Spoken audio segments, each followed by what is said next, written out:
Assalamu alaikum wa rahmatullahi wa barakatuh. I hope everyone is well. Um, inshallah, let's go ahead and get started. Bismillah ar-Rahman ar-Rahim. Alhamdulillahi Rabbil Alameen. Wassalatu wassalam ala rasulihil kareem amma ba'd. So, welcome to today's seminar. Inshallah, we're going to be trying our best to cover as much as we possibly can.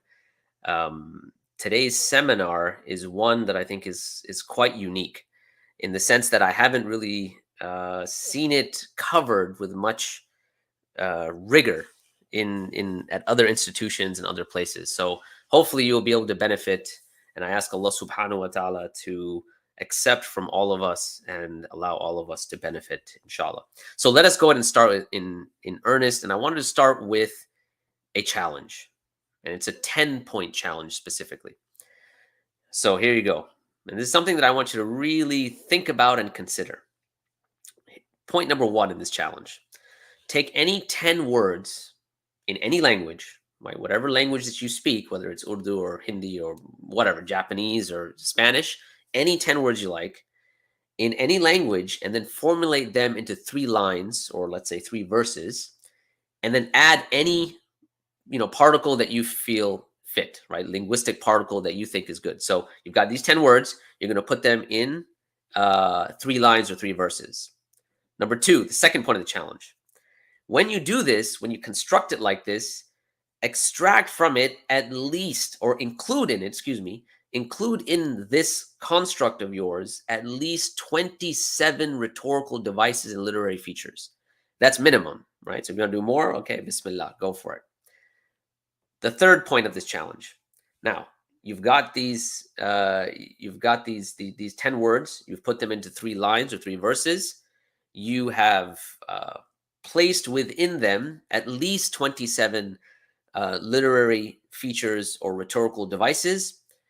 Now, at the same time, you want to make sure that what you've composed is timelessly meaningful, meaning it's not time bound.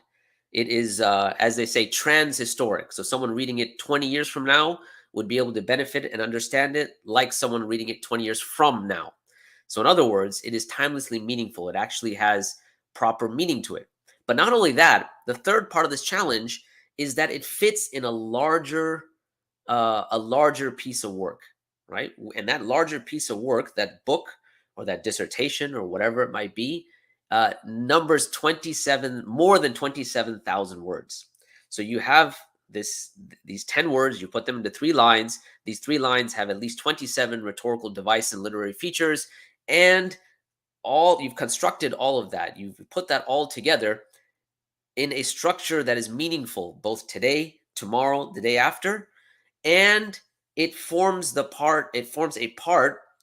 small part of a larger work that is over 70,000 words, or 27,000 words, excuse me. Okay, now, not only that, we're not done yet.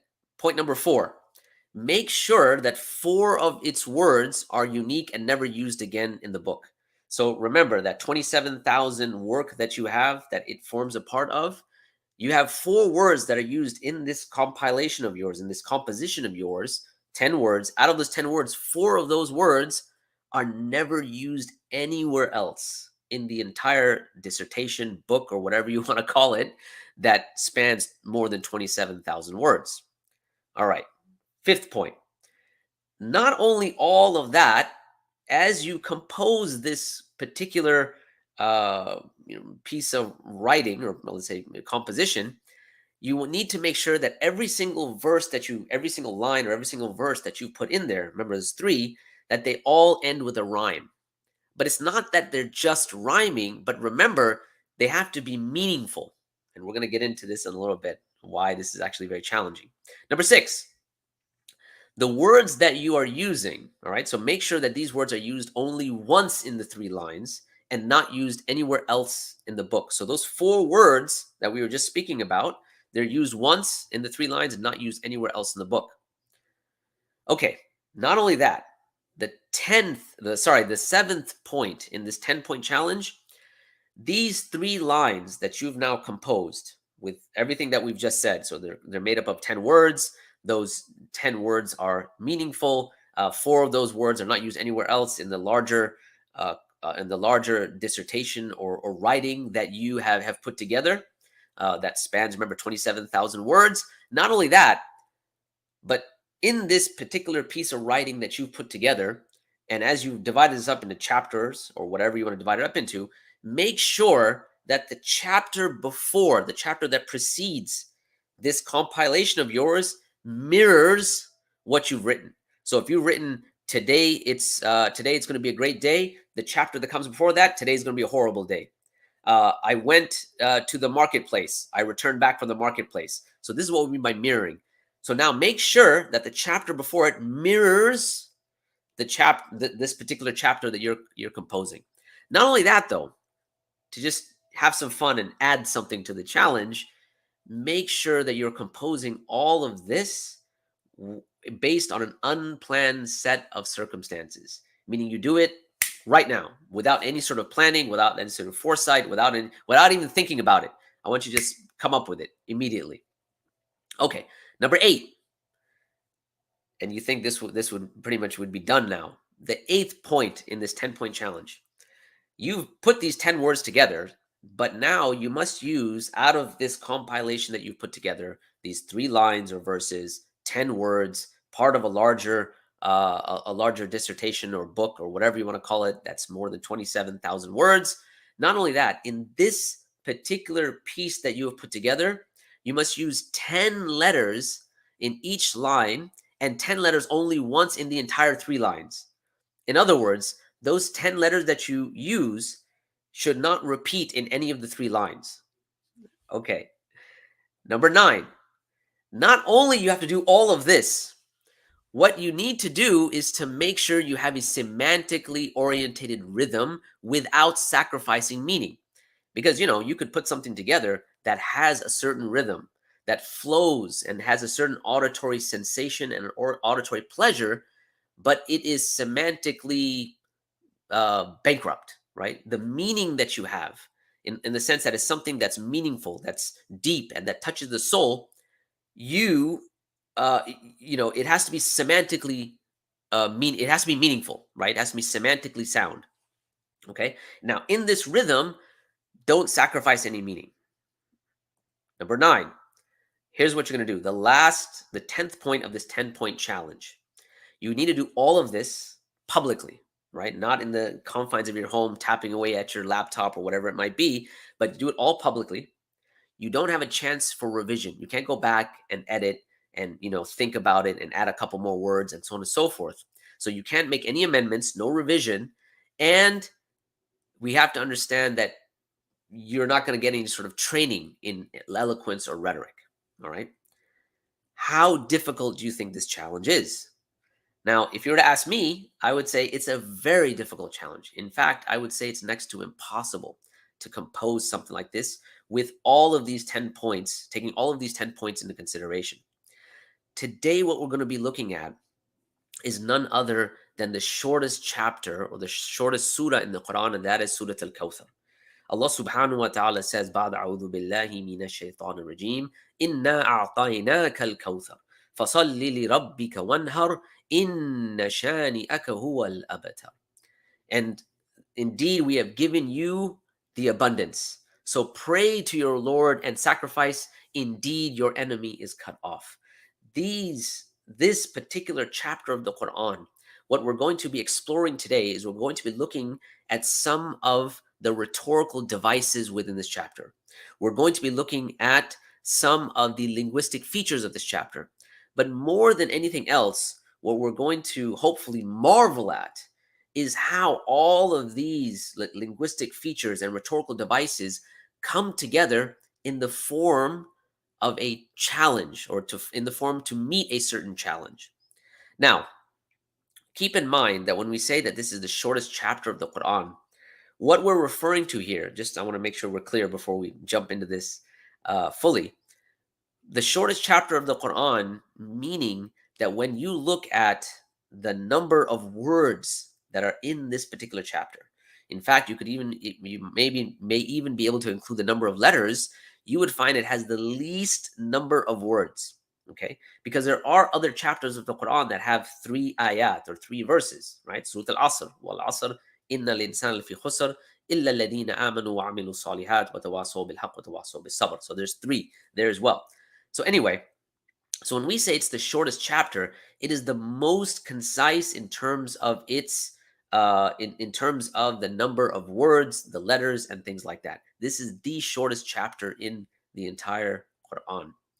So, what are we going to be looking at in our session today? Well, first of all, remember I said we're gonna be looking at this not in the context of just being amazed, which inshallah I'm hoping that that will also come about as a byproduct, the wondrous nature of all of these features, but more so from the backdrop of it being a challenge. And we're going to look at how the Quran challenges its detractors with the various challenges that it has. We're also going to be looking at the particular linguistic environment that this surah comes down. And this is important because once you understand the environment, it actually adds to the difficulty of bringing something, a composition like this, about anyway. The third thing we're going to look at in this backdrop is the linguistic and literary authority and impact.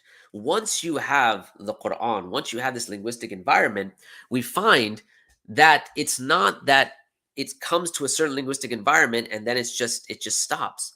Rather, it itself starts to dictate and delineate how linguistic and literary how it should be projected outwards, in the sense that it's not only something that comes to a certain environment, but it also starts determining elements of that environment going outwards. And we'll look at that, inshallah, in this section of the backdrop.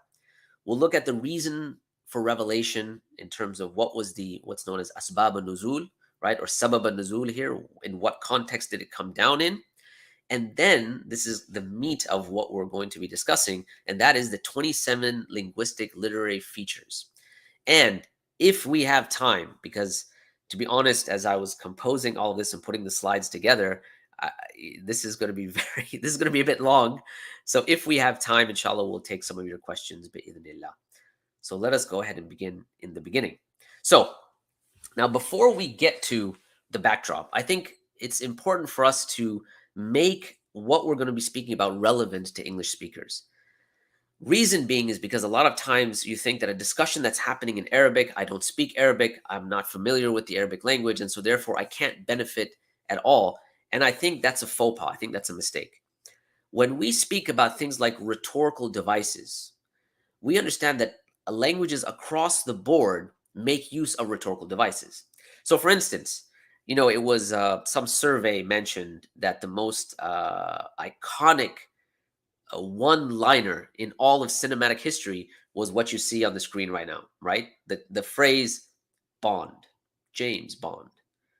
Now, if you really think about it for a second, you'll find that this particular phrase doesn't have any sort of pearls of wisdom. It's not giving you some sort of remarkable information. In fact, the author of the books that the James Bond movies are based upon, Ian Fleming, he actually said I chose a name that was one that would be that attracted the least amount of attention. In other words, I wanted the events around the character to be the focus and not the person, not the character himself. So he chose the most bland, boring name that he could possibly think of. So he chooses James Bond. So there's nothing remarkable about the name. However, something about this name, something about how it's stated, it brings about a certain type of feeling within a person. There's a certain there's a certain kind of internal association that you have when someone says Bond, James Bond, and in fact, it goes and it's on a certain it makes use of a certain rhetorical device which is known as a diacope.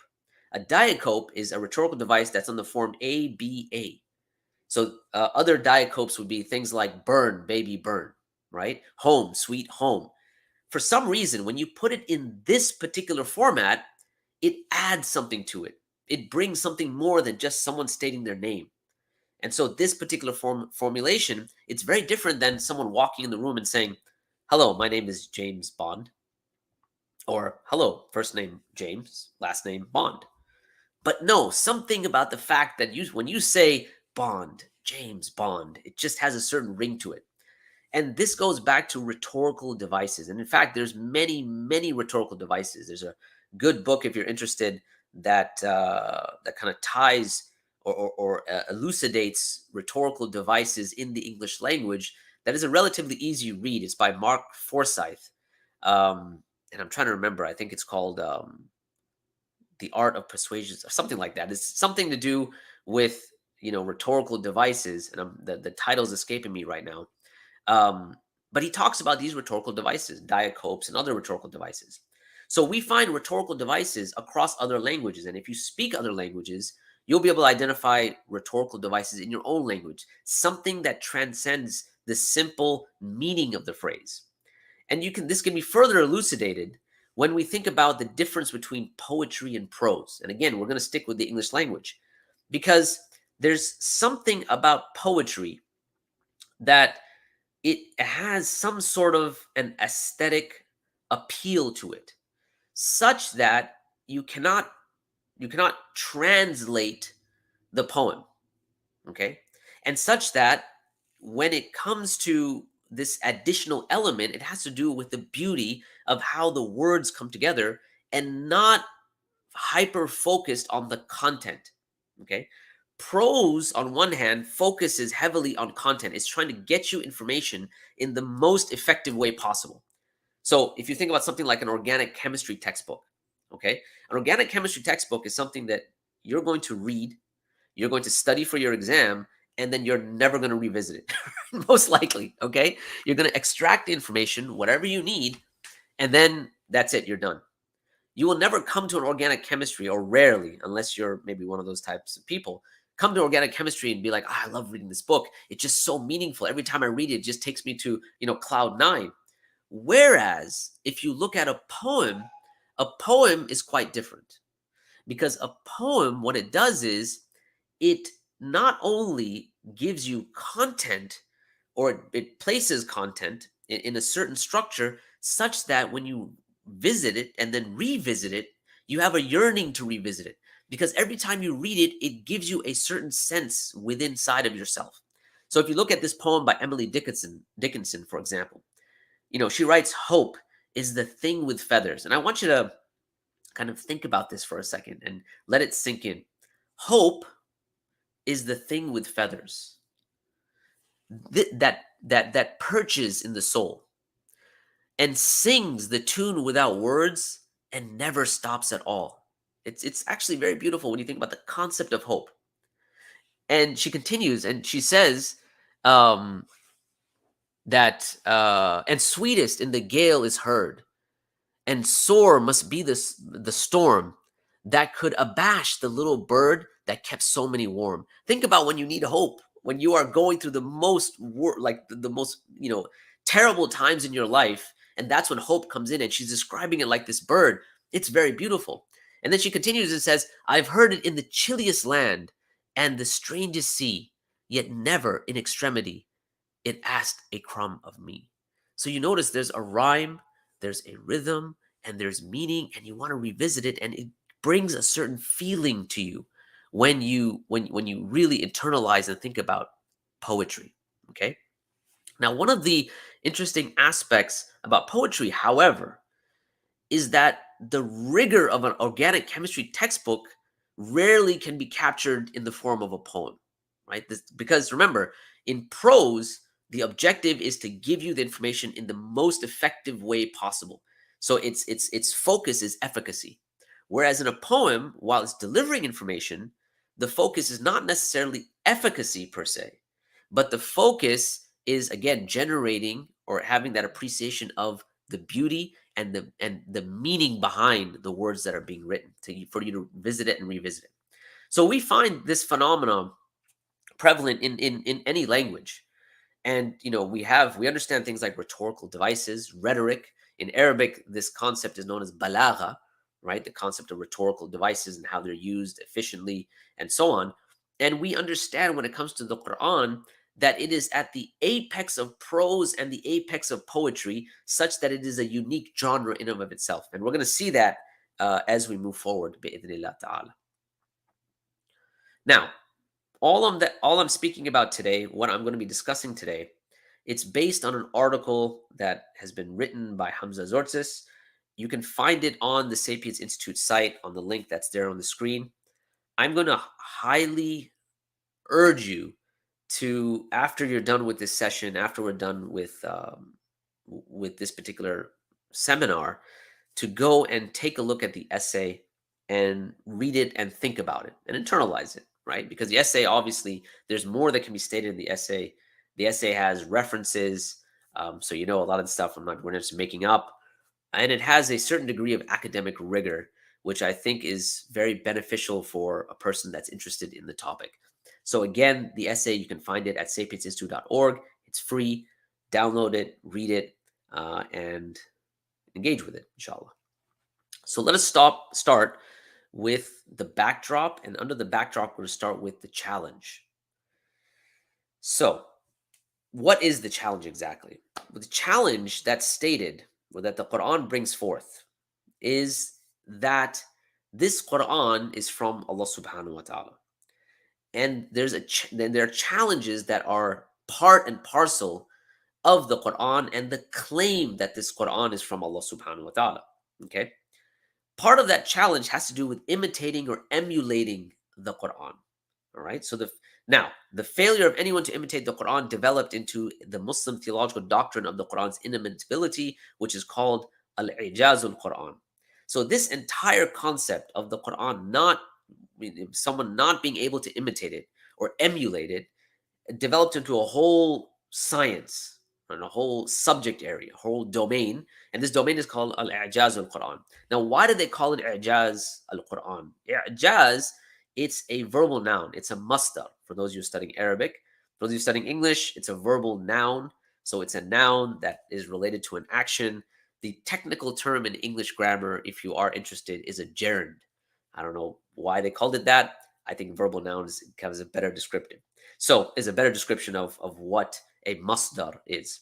So the word ijaz is a verbal noun that means miraculousness, which I'm going to stop here for a second because I'm not sure if I quite agree with exactly how this is stated, but we'll stay with it as is for now. So the word ijaz is a verbal noun that means miraculousness and comes from the word ajaza. Now, ajaza, what this term means is to render something incapable. It's to incapacitate. It's to make impotent. And all of these ideas comes from ajaza. So ajaza yujizu i'jazan. It's to basically render something incapable. Okay? The linguistic meaning of the term brings to light the theological doctrine that Arab linguists par excellence were rendered incapable of producing anything like it. Now, that is the challenge in brief. However, and this gets to where I was talking about when we use the English word miracle and we assume that i'jaz, it's the same thing.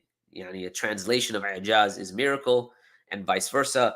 I think this becomes a bit problematic because it takes away from what i'jaz really is when we're talking about al-i'jaz al-Quran. How so? Well, first of all, one of the components of the i'jaz is what's known as a tahaddi. It's a challenge. It is challenging a person. When you think about the term miracle in English, think about how we use it in our common vernacular.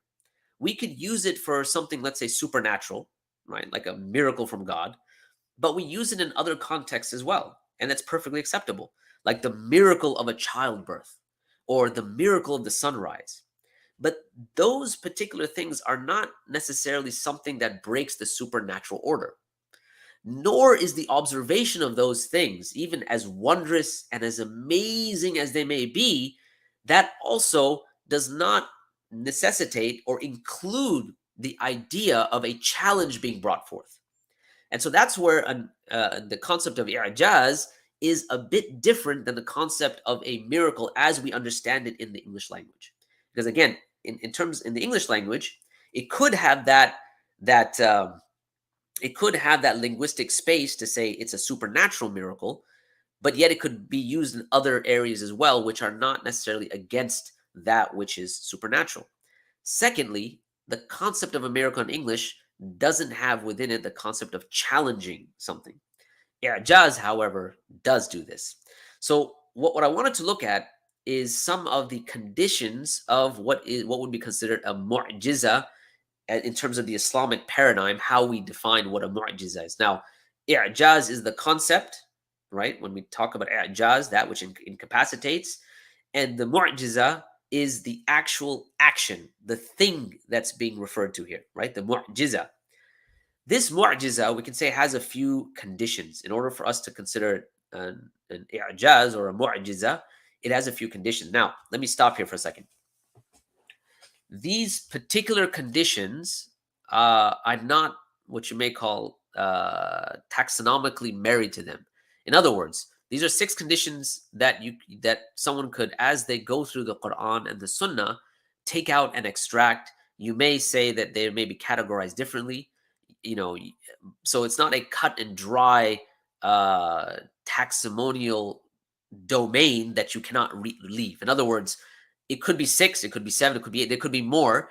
But generally, because I wanted to highlight the point of i'jaz to be tied with the concept of a tahaddi, a challenge, these conditions seemed like it would be good to bring forth. So it elucidates the point. It makes clear for us how, when we just say miracle, it doesn't really do the concept of i'jaz justice. So the conditions of a mu'jiza in the Islamic paradigm. Number 1, it has to occur with the command of Allah subhanahu wa ta'ala. That's, I think, pretty straightforward and pretty obvious. It has to be out of the ordinary occurrences of nature.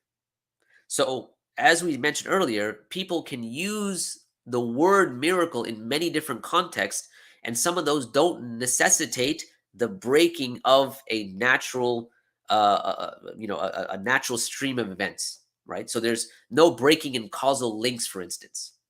Whereas when it comes to a mu'jiza, it has to be outside of that sort of occurrence that happens within the natural world. Okay. And by the way, just on an interesting side point here, when Allah subhanahu wa ta'ala, when he speaks about how there are, let's say, causal links within nature, and there's, let's say, causal antecedents, like X causes Y causes Z, this is part of what you would say is a is part of the natural world itself, how things occur naturally. And so how science is able to work, it makes predictions, not predictions, but it makes assumptions that nature is uniform. Okay.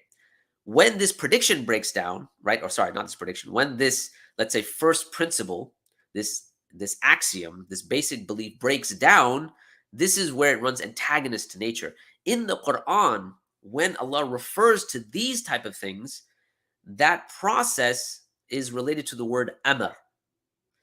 And the process where things occur naturally is the word khalq. So when you read the word khalq, so let me stop here for a second. Let's say the creative concept of something coming into being from nothing. That's creation ex nihilo, or nihilo. Not sure how to pronounce that properly. But anyhow, basically creating out of nothing, that creation out of nothing, it is specified to amr, and it could be a part of khalq, or it could be, like the concept of khalq or khalaqa is much broader than the concept of amr. Amr specifically relates to those things that either break the natural chain of events or where you have a starting point. So if you think of breaking the natural chain of events, when a child is born, that's part of the natural chain of events, right? You have a couple, they come together, woman gets pregnant, she gives birth. Khalas, that is part of khalaq, right? That is how Allah created things. That's a natural chain of events. There are causal links there, right? There's a causal order and so on. However, when you think about Isa alayhi salam and the birth of Isa, now Allah subhanahu wa ta'ala refers to this as an amr. So that's why he says, إِذَا قَضَى أَمْرًا فَإِنَّمَا يَقُولُ لَهُ كُن فَيَكُونُ. That when we decree a matter, we say to it, kun fayakun, right? So when we decree a matter, an amr, and so on and so forth. So the soul is related to this. Anyhow, it's a bit of a long tangent. I should probably come back to where we're going. So Coming back to the mu'jiza, it has to be out of the ordinary occurrences of nature. Number 3, it cannot be performed again by any person or object. So it's not something that you can just repeat over and over again. Okay. And I want us to think about not only in the context of the Quran, but in the context of miracle or not miracles, i'jaz in general, right? Those things that we call mu'jizat in general. So if you think about the mu'jizat that, or the mu'jiza, or one of the mu'jizat that Musa alayhi salam brings, well, you have magicians, his staff actually turns into a stick. Whereas the magicians, they're working with optical illusions and all sorts of other things that they can use the natural occurrences or the occurrences of nature and bring that about. Musa alayhi salam brings something to break that. And so he throws the stick down, it actually becomes a snake. Third point, no one else can perform it. No one else can repeat it.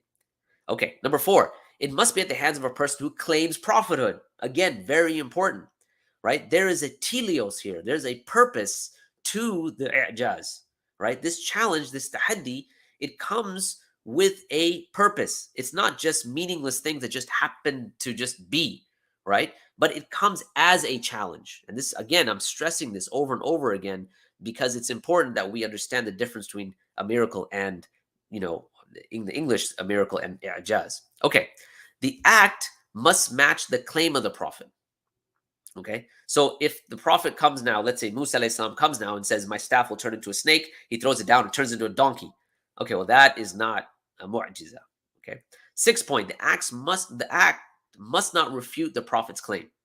So if like someone claims to be a prophet and they say that any person who dies with a stomach disease is a liar, and then they die of a stomach disease. Okay, well, this is, again, the act itself, and again, this might not be quite right because it doesn't break the ordinary occurrences of nature, but you get what I'm saying. And the reason I'm bringing that up is because there was a person who claimed prophethood, and that actually happened to him out of the subcontinent, the Indian subcontinent. For those who know, and basically this gentleman claimed or said, I shouldn't say gentleman, but this person claimed that whoever dies of a stomach disease has died a liar, or something to this effect. And sure enough, he dies, in his bathroom, Elvis style. Anyhow, so the 6th point, it must not refute the prophet's claim. So now that we've understood the link between i'jaz and a tahaddi, that we find that part and parcel of an i'jaz, or the i'jaz of the Quran, is to bring a challenge, to challenge someone to say, okay, do something like it. Convert the staff into a snake.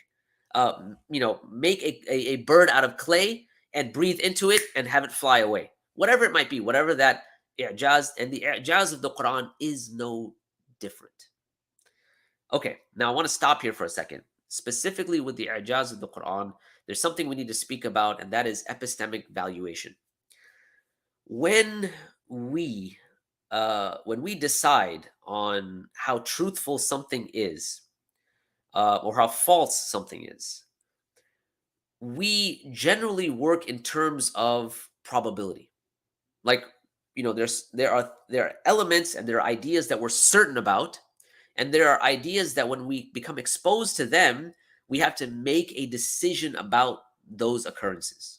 Okay, so most of those things are what we call probabilistic, right? In Arabic, they're called dhanni.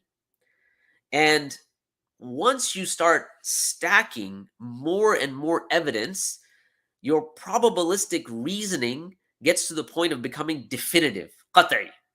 Okay, so and we do this all the time. So for instance, if you think about how a doctor is able to make a prognosis, so he has to make a diagnosis first and say, okay, well, here are, let's say, 5 different things that are wrong with this person. They've got heart disease, they've got this, they've got diabetes, whatever it might be. Based on these particular symptoms this person has, the diagnosis states that they have these particular symptoms. It is most likely that they have X disease. Okay, but they're still working on probability. Now, they could run a test and say, okay, I am 63% sure that this is the disease this person has. All right, now they run a few more tests. Oh, hold on a second. More information has come. Now certainty is has risen up 66%, more evidence 71%, 83%, 92%, and so on and so forth. Okay, we do this in our lives as well. When we think about, how we weigh out options, when we make inferences, and we take explanations and we try to choose the best explanation. When you are, let's say, sitting in traffic, and you look and you see that the red lights that are, the lights that are in front of you way down the road are blinking red, right? So at least, and this may be a very Amerocentric example, but what happens is that means that generally it means that the traffic light is broken. Now, your assumption could be, you're saying, you know what, most likely the traffic light is broken after having seen the red and it blinks once. However, once you see it blink again, now your probability, you're saying, hold on a second, it's blinked twice. Okay, that means the light is broken. It blinks another time. So now your level of certainty is going up. Not only that, but as you get closer to the light, you start seeing that, okay, people are stopping and going and the light is not functioning. The more evidence that you build, or the more evidence you add, the more certain you get. And this is probabilistic reasoning that gets to be something that's definitive. Why am I mentioning this? Because when it comes to the context of the Qur'an, and specifically the context of, or when we're speaking about Surah al-Kawthar, you're going to see that there's let's say we present a certain rhetorical device. And you can make an assumption like, okay, this, most likely, like a person could do that. A person could emulate that. But then you add another rhetorical device. So now your state of being in a state of dhan, right? Your dhanni reasoning, it's getting weaker. So as you add another piece of evidence, right? Let's say a literary feature, now your doubt is going lower and lower. So it's moving, your doubt is moving from 37 to 34%. Okay, then 29%. At a certain point, there are so many layers that are stacked, so many layers of evidence that get stacked, that you have to come to the conclusion that no, this is, there's no way to meet this challenge, and indeed this is from Allah subhanahu wa ta'ala. It moves from a state of being dhanni to a state of being qat'i. Like there's no doubt about it now whatsoever. Why I'm bringing this up is because as we go through the 27 literary and linguistic features that we're going to be speaking about, this is the backdrop I'd like you to keep in your mind. Because with every single feature, you have to ask yourself, how likely is that? Like, how could someone, based on the Asbab al-Nuzul, based on the circumstance that they're in, based on the conditions that we're presenting, how could this be replicated? How could this be emulated, right? Is it truly inimitable? Okay, let's move on. So what is the challenge? Imam as-Suyuti, rahimahullah, he outlines all of this. I don't know if I want to read all of it, but he basically outlines the ayat that bring the challenge forth. So I'm not gonna read all of this. You can find this in the article, the entire paragraph.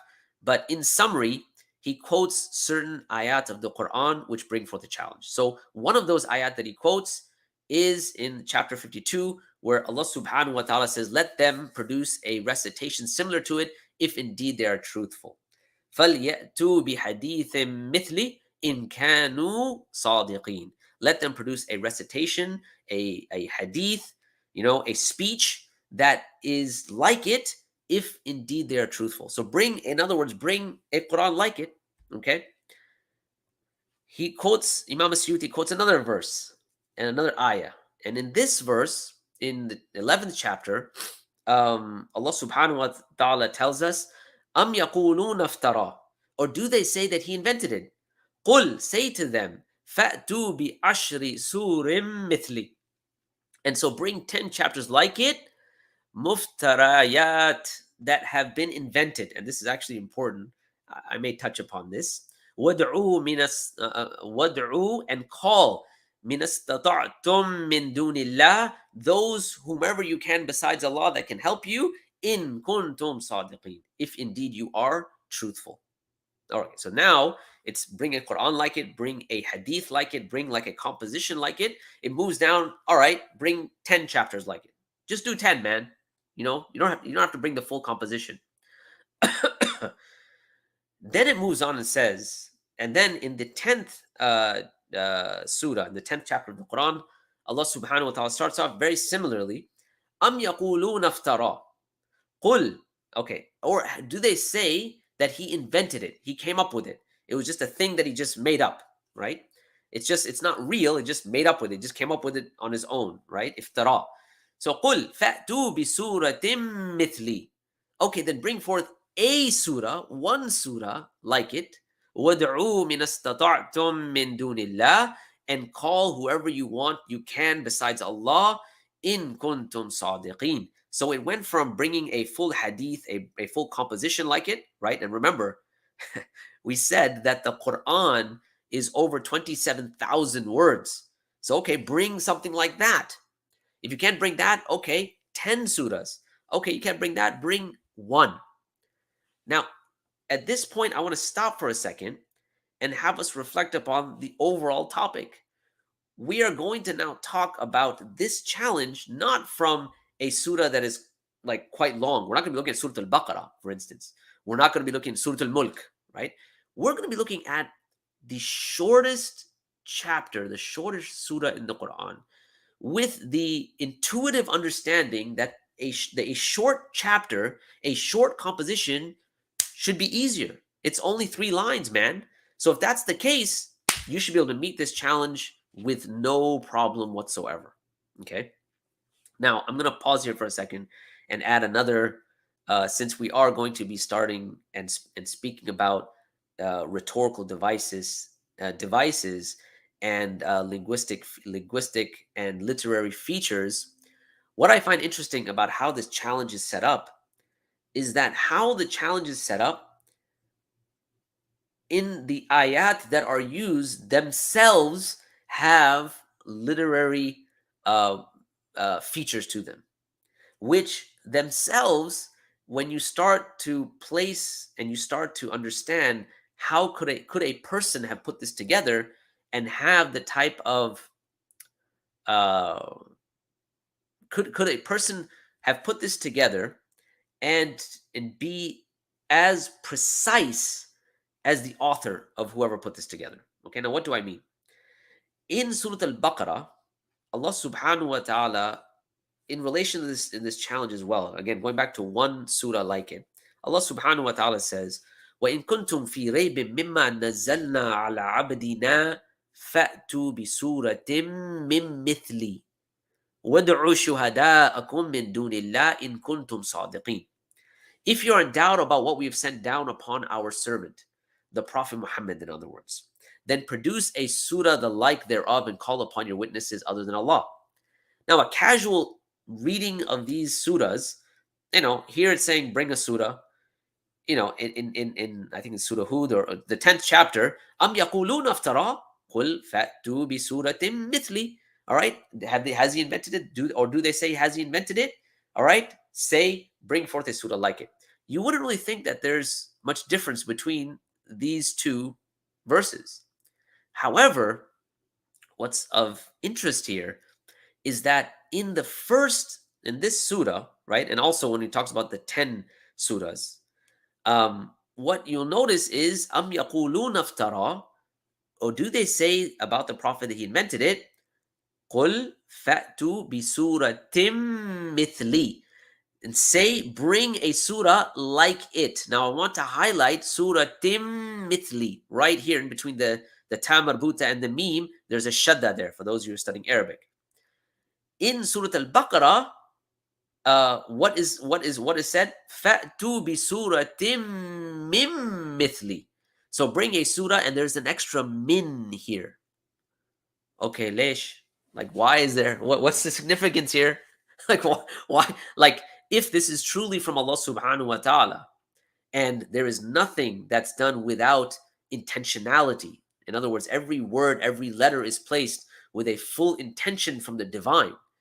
Then why is it in this case there's no min, and in this case there is a min? Well, and this actually, again, it goes back to the literary feature. When we look at the context, the siyaq of this particular ayah, we notice it starts off am yaqulun aftara. All right, that has he invented it. Now, fa'tu bi suratim mithli, bring a surah like it, all right, and call to your assistance wherever it may be. In the ayah before this, when he talks about 10, he said, Allah subhanahu wa ta'ala says, Am yaqulun aftara qul fa'tu bi ashri mithli sur mithli muftayat. And here is the important word. The context of both this one and this one is there's an iftira. They're saying that he invented it. So Allah is saying that this invention, this hypothetical invention, that if it's that easy and your assumptions are true, it's all based on assumption, then bring a surah like it. However, when Allah is speaking Surah Al-Baqarah, the context is not has he invented this? Is there this hypothetical thing that can come about? Is there an assumption? Rather, it moves from assumption to reality. And that's why it is signified mimithli, from this, right? So in kuntum fi raybin mimma nazalna ala abdina. So if you're in doubt about what we've sent down to our messenger, sent down to our servant, bring a surah mimithli. In other words, like this particular Qur'an, this reality, this Qur'an that is being read, that is real, not a hypothetical, not something that's invented and hypothetical. The min is added to stress that. Now, what adds to this is the very next ayah. But if you do not, فَإِلَّمْ تَفْعَلُوا وَلَنْ تَفْعَلُوا, if you do not, and you will never be able to do so. Why? Because in this case, they're not talking about iftira, like something that just invented, that's just made up, but rather talking about a reality. And it's not juxtaposing with the claim that the kuffar are making against the Prophet ﷺ or against the Qur'an here. So anyway, so that's just a minor feature, minor linguistic, minor literary feature, is the difference in why Allah uses min here, signifying not a hypothetical or not an assumed claim, right? And even, by the way, the assumed claim is put to rest, as we're going to do in a few minutes, bi'idhnillah. Okay, that being the case, so we understand the challenge. Let's briefly now look at the linguistic environment, because I'm running a bit short of time. Linguistic environment. What was the linguistic environment of the Arabs of the time? We have here some quotes speaking about the fact that when it came to the environment that the Arabs were in, when it came to the socio-political and I would say even economic environment, you find language is front and center. Eloquence, the idea of linguistic prowess, having this ability is front and center and is the thing that basically life revolves around. Okay, and so that's why the scholar Taqiyuddin Usmani, he mentions that eloquence and rhetoric were their lifeblood. You breathed, slept, ate, were surrounded by, took in, and put out this linguistic enormity, right, of just the environment that you're in. Jumahi mentions, verse was to the Arabs the register of all they knew and the utmost compass of their wisdom. With it they began their affairs, and with it they ended them. Furthermore, related to this linguistic environment, Ibn Khaldun, who, as you know, is a historian, some say a sociologist, some say the first economist. There's various appellages that have been applied to him, various descriptions. So he testifies, the 14th century scholar and historian, and perhaps by some regards a polymath. He says that it should be known that Arabs thought highly of poetry as a form of speech. Therefore, they made it the archives of their history, the evidence for what they considered right and wrong, and the principal basis of reference for most of their sciences and wisdom. Okay, moving forward, Ibn Rashid mentions, whenever a poet emerged, and I love this quote, whenever a poet emerged in an Arab tribe, other tribes would come to congratulate, feasts would be prepared, women would join together on lutes as they did at weddings, and old and young men would all rejoice at the good news. The Arabs used to congratulate each other only on the birth of a child and when a poet rose amongst them. So you would have like a major party, right? Like, hey, you know what? Guess what? My son graduated from medical school, and I'm trying to contemporize the example, but that sort of environment is what we're speaking about when we're talking about the environment that the Quran is coming down to. Why is this important as a backdrop? Because remember, we are talking about a tahaddi, a challenge. And when we're speaking about a challenge and we talk about i'jaz, the i'jaz comes as a challenge, and it comes to a challenge that the people or the environment is dictating that it is supreme. It is at its apex. Okay, so if you think about the time of Musa alayhi salam, you had magic at its apex. People were known to be connoisseurs of magic. They could, they understood magic extremely well, and so on. Okay, and so he brings something that completely decimates their entire conceptualization of magic by breaking the order, the staff that becomes an actual snake. Similarly, Isa alayhi salam, when he's making a clay bird, and he breathes into it, alayhi salam, and it becomes a bird. Now, this concept of life, you had people that were medical practitioners of his time, and they were at the height, they were at the apex of their fields. They couldn't replicate that. So it comes as a challenge. Go for it, replicate it, do it. Here, we're talking about a linguistic environment. And I'm going to tell you something that I think is extremely fascinating. If you think about why Allah chose language as the trans-historic vehicle to bring the i'jaz forward, it's actually quite phenomenal. Because when we think about a challenge, language is something that's at the core of the human project. When Allah subhanahu wa ta'ala says, Ar-Rahman, allama al-Qur'an, khalaqa al-insan, allamahu al-bayan, right? Ar-Rahman, the merciful. This is the highest, kind of one of the greatest names of Allah, one of the greatest attributes of Allah is mercy. If Allah, was not merciful even for a second, you would perish. You and I would not be around, right? So mercy, Ar-Rahman, allama al-Qur'an, the best and the highest, the greatest of all, let's say, scriptures, the Qur'an, right? Khalaq al-insan, the best of creation out of everything that's been created, and that is at the highest state, is the human being. Allamahul bayan.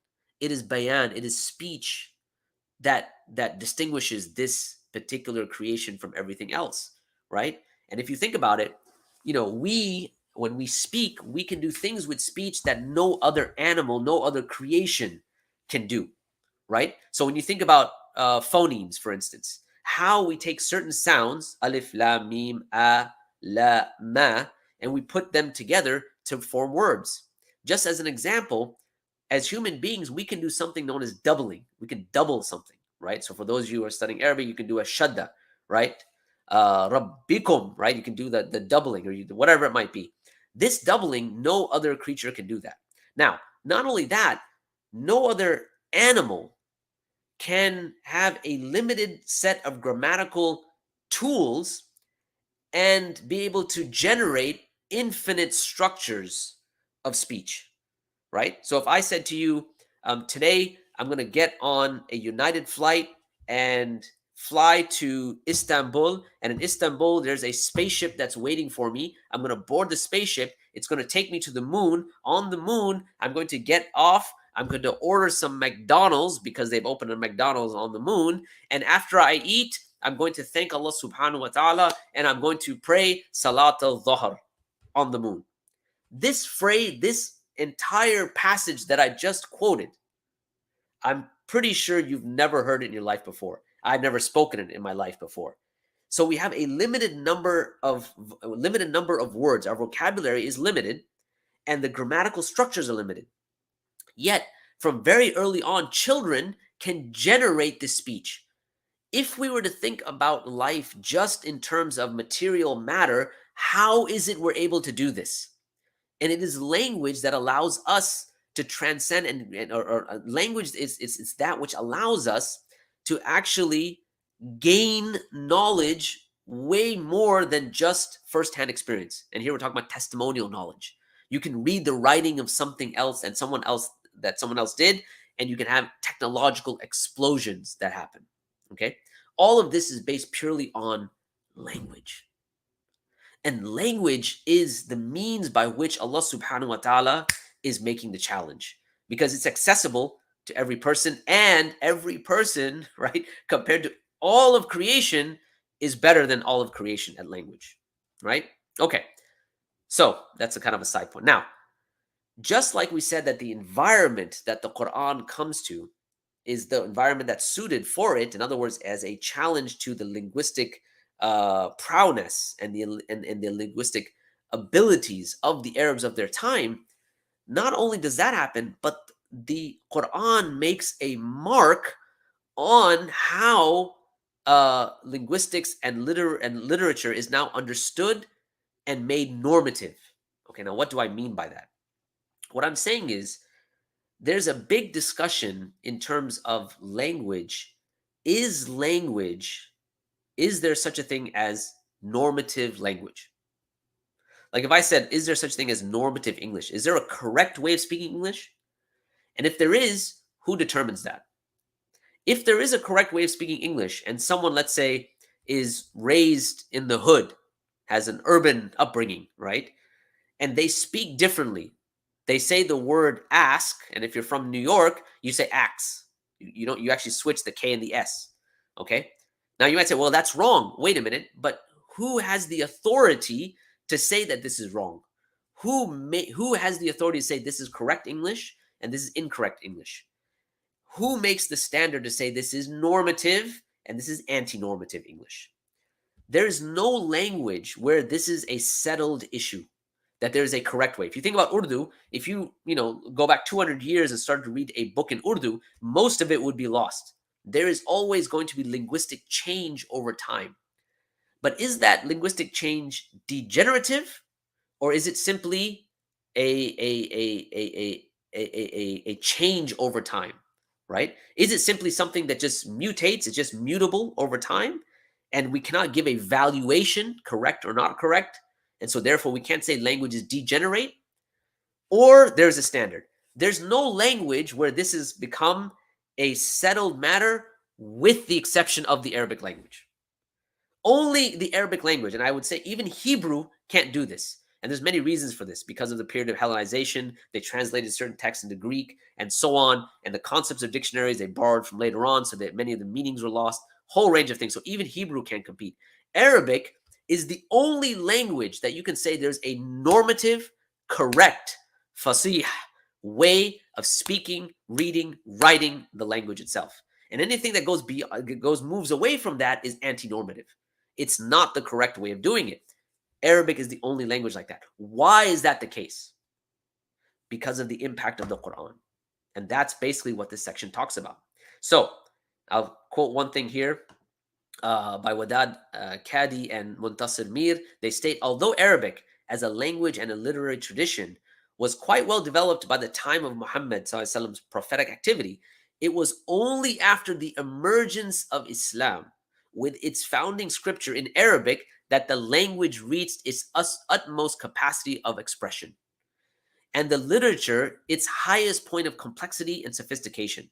Indeed, it is probably no exaggeration, and this is the take-home point, no exaggeration to say that the Qur'an was one of the most conspicuous forces in the making of classical and post-classical Arabic literature.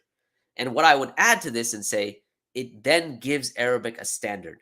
There are grammatical standards you meet. There are morphological standards you meet. There are rhetorical standards that you meet that come from the Quran. So the Quran comes in a certain linguistic environment, but then it shapes what comes after it. And this is truly something that's phenomenal. Okay. Now, quickly, we need to get to the Sabab al-Nuzul.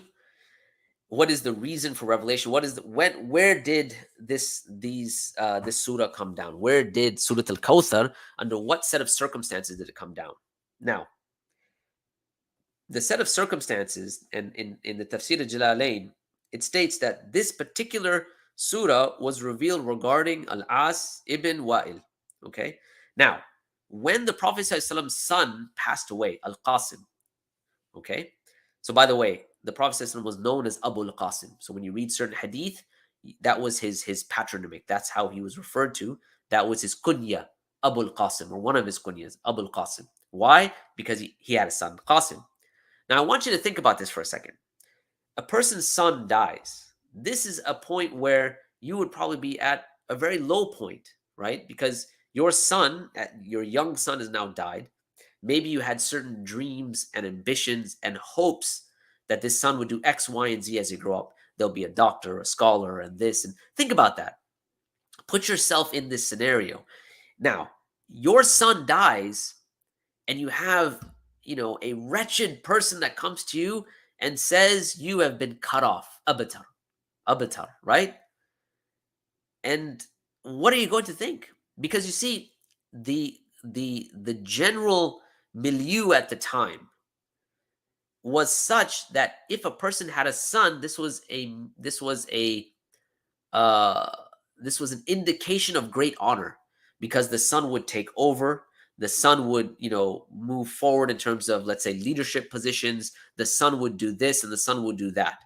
Now here comes the Prophet sallallahu alaihi wasallam, and he is making a claim to prophethood. And this claim of prophethood is eating away at the kuffar, at many of the Quraysh. They are basically saying, here he has come to the claim of prophethood. This is hurting us economically. This is breaking up families. This is having political ramifications. All of these things. His son dies. And so this wretched man, Al-As ibn Wa'il, comes and says, ha ha, you've been cut off. There's no progeny to move forward. Like that male progeny that's going to take and give you honor and give you all of these things, you're completely cut off. How despondent would you and I be, right? If that's what we understood, if our worldview was such that it dictated, or it was informed by the idea that a son is something of great honor, and if I lose my son, there's the pain of losing my son, and then there's the idea that this is somehow indicative of Allah not favoring me. Okay, because that's essentially what they're talking about. That's what Al-As ibn Wa'il is talking about. Okay, so the surah al-Kawthar comes after this incident, right? Where Al-As ibn Wa'il says to the Prophet ﷺ, you are cut off, you're abatar. Okay, now there are other people that denigrated the Prophet ﷺ as well. It wasn't just limited to Al-As ibn Wa'il.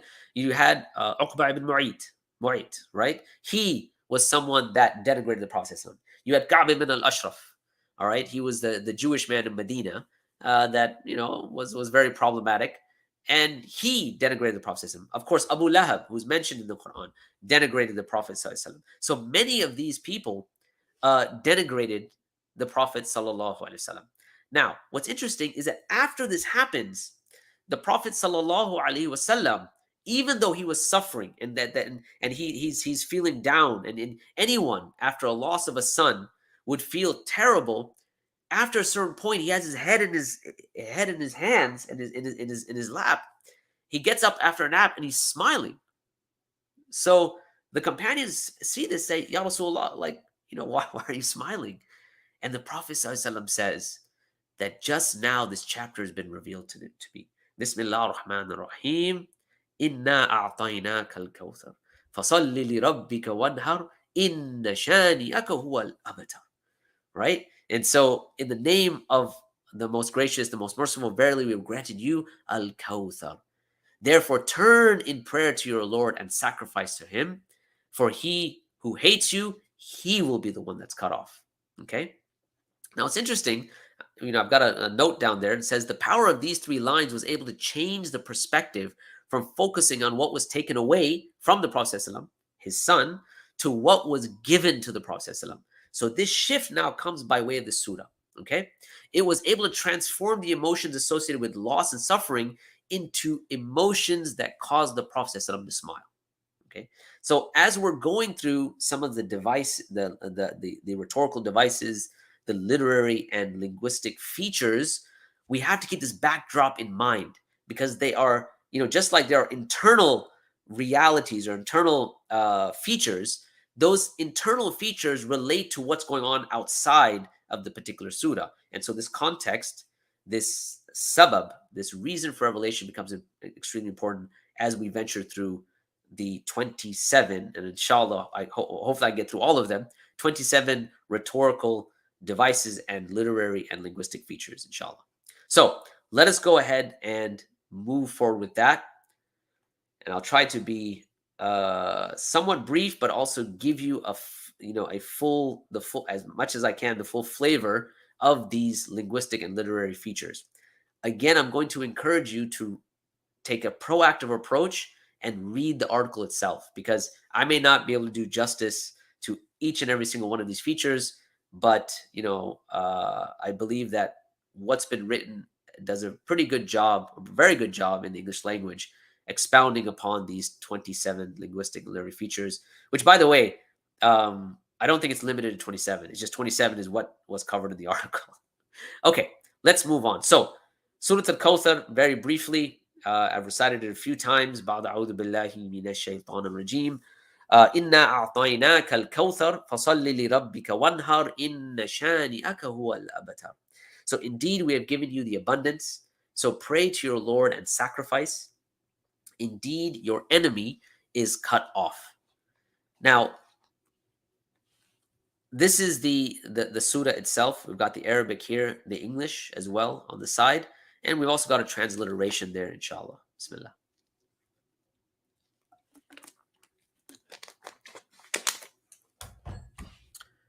So let us begin in earnest with the first feature. The first feature is that the surah starts with inna. Okay. Now this particle adds a type of emphasis, where in the Arabic language you say inna, like you have this in or inna. It adds this emphasis of most certainly, definitely, indeed, without a doubt. Now, what is it saying indeed, without a doubt, is that because it's inna, as we're going to see, that idea of Allah, the one who is granting al-Kawthar, and we'll see what that means later, is the one of power and majesty and grandeur and greatness and ability and so on. It is emphasizing that. It is our first point of emphasis, our first articulation of emphasis is the inna. Okay, that's number one. Number two, it's also to draw attention to the one that's listening to it. Okay, inna is like, hey, listen, right? Unquestionably, the one who has full power and ownership over all things has given you the abundance. It's to get people's attention. Okay, now it's part of the inna, which is in surely, indeed, we. So it is a first person plural. Now, why is it important that this is stated in inna and not inni? Right? Inni would be indeed, surely, I as one, not in the plural form. So we need to take a step back here for a second. When it comes to this plurality in the Qur'an, this is not referring to a plurality of numbers. And I'm sure many of you have heard or have gotten to this, have understood this explanation, that it's not a plurality of numbers, but rather it's a plurality signifying majesty, signifying grandeur, signifying greatness. And, many languages, I think some languages even today still use it. It has fallen out of use in the English language, even though at a certain point, the Queen would walk into the Queen of England would walk into a certain room and said, "Indeed, we have entered." Okay, now that was known in the English language. Unfortunately, now it's fallen into disuse, so it seems a bit obscure to us. But in other languages, including the Arabic language, it is used from this perspective to signify grandeur, to signify royalty, majesty, power. Right? If you think about a king or a queen, that they have dominion. They have power. They have, the ability to say, do this. And, they have, people that will do those things for them and so on. And the sense that this is, and how they use that and how we say that is in the plural form. It's in the first person plural. Okay. I think even in Urdu, for instance, you can say this, hum aage, right? We have come.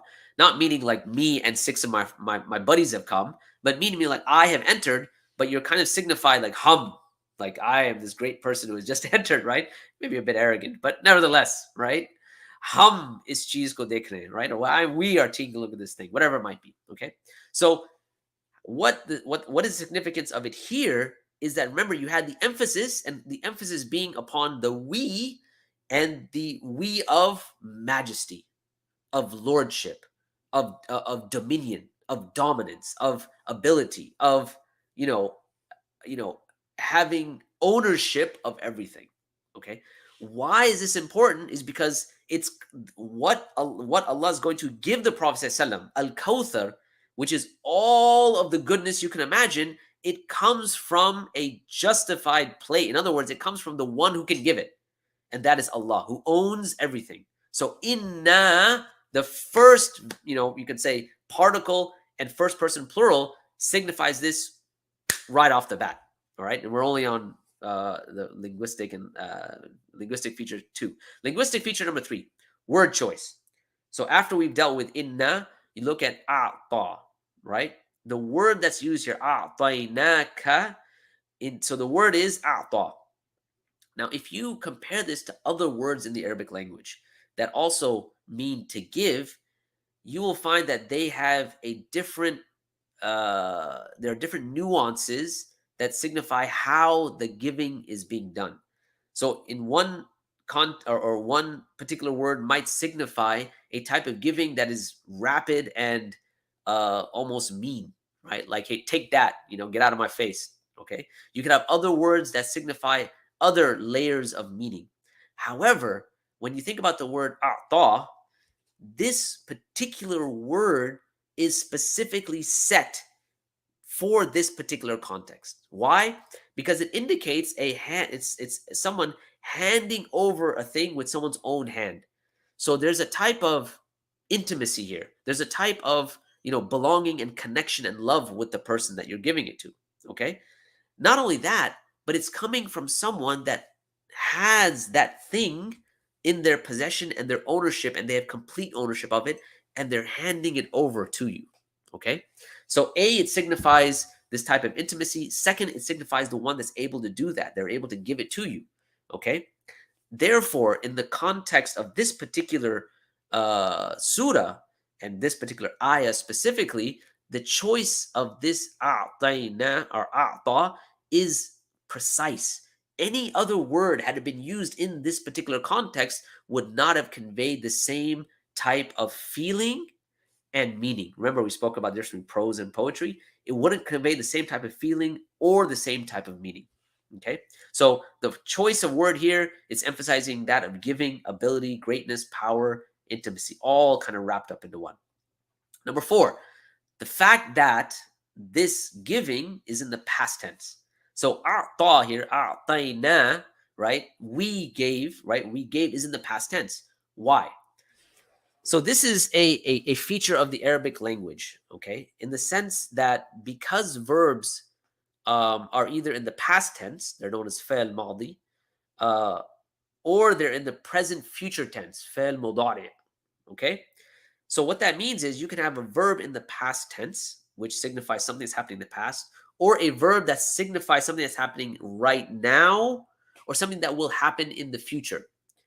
Now, you could say, for instance, the verb for to go somewhere, all right, is dhahaba. So he went. Now, if you want to, that's in the past tense, dhahaba. But if you want to say he is going, you would say yadhabu. But yadhabu could mean he is going right now, or he will be going in the future. Okay? So you have past tense, and then you have present future tense. It could mean now, or it could mean in the future. When you express something in the past tense, specifically, what it does, what that entails, is that that particular event has already happened. Okay, now to give an example of this, if you get married, right, or when you get married, and let's say the person is doing your nikah in the Arabic language, okay, and they ask you, do you accept in Arabic?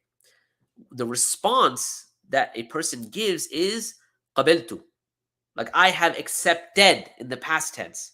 You don't say aqbalu, you don't say I'm accepting right now, because that leads to an open door. Okay, so you are accepting now or you accept in the future. Like, which one is it? So now you're in a state of doubt. Like, okay, maybe he's accepting now or maybe he's accepting later. The fact you say qabiltu, it's in the past tense, meaning I've accepted, it's definite, 100%, it's going to happen. Okay, that's it. It's accepted. Done deal. Similarly, a'ta is in the past tense here, meaning that this kawthar, this abundant amount of goodness in every domain you can possibly think of, it has already happened. Again, the fact that it's in the past tense is extremely significant. So why? Because it is expressing a certainty of a promise. It's already happened, right? And here we're talking about the what al-Kawthar, but not only that, it also makes sense of divine predetermination. Okay, meaning because it's Allah who, when we understand who Allah subhanahu wa ta'ala is, that according to the qadr of Allah, for Allah, this can already happen, literally, right? So it's already happened and it's certain. Okay, feature number 5, and I need to kind of step it up a little bit. A'tainaka, the word a'taina is in the first person plural form. Okay, what does that signify? The na here, a'taina, is again going back to the concept of what we were talking about. We have given you. So inna, indeed, we, given you, we. So it's almost 3 times over that you're having an emphasis on the power, the majesty, the ability, over and over and over again, right? 3 times over. This emphasizing one after the other, it has the rhetorical effect of for the person that is listening to this and internalizing this, to emphasize the idea about who is the one that's doing the giving.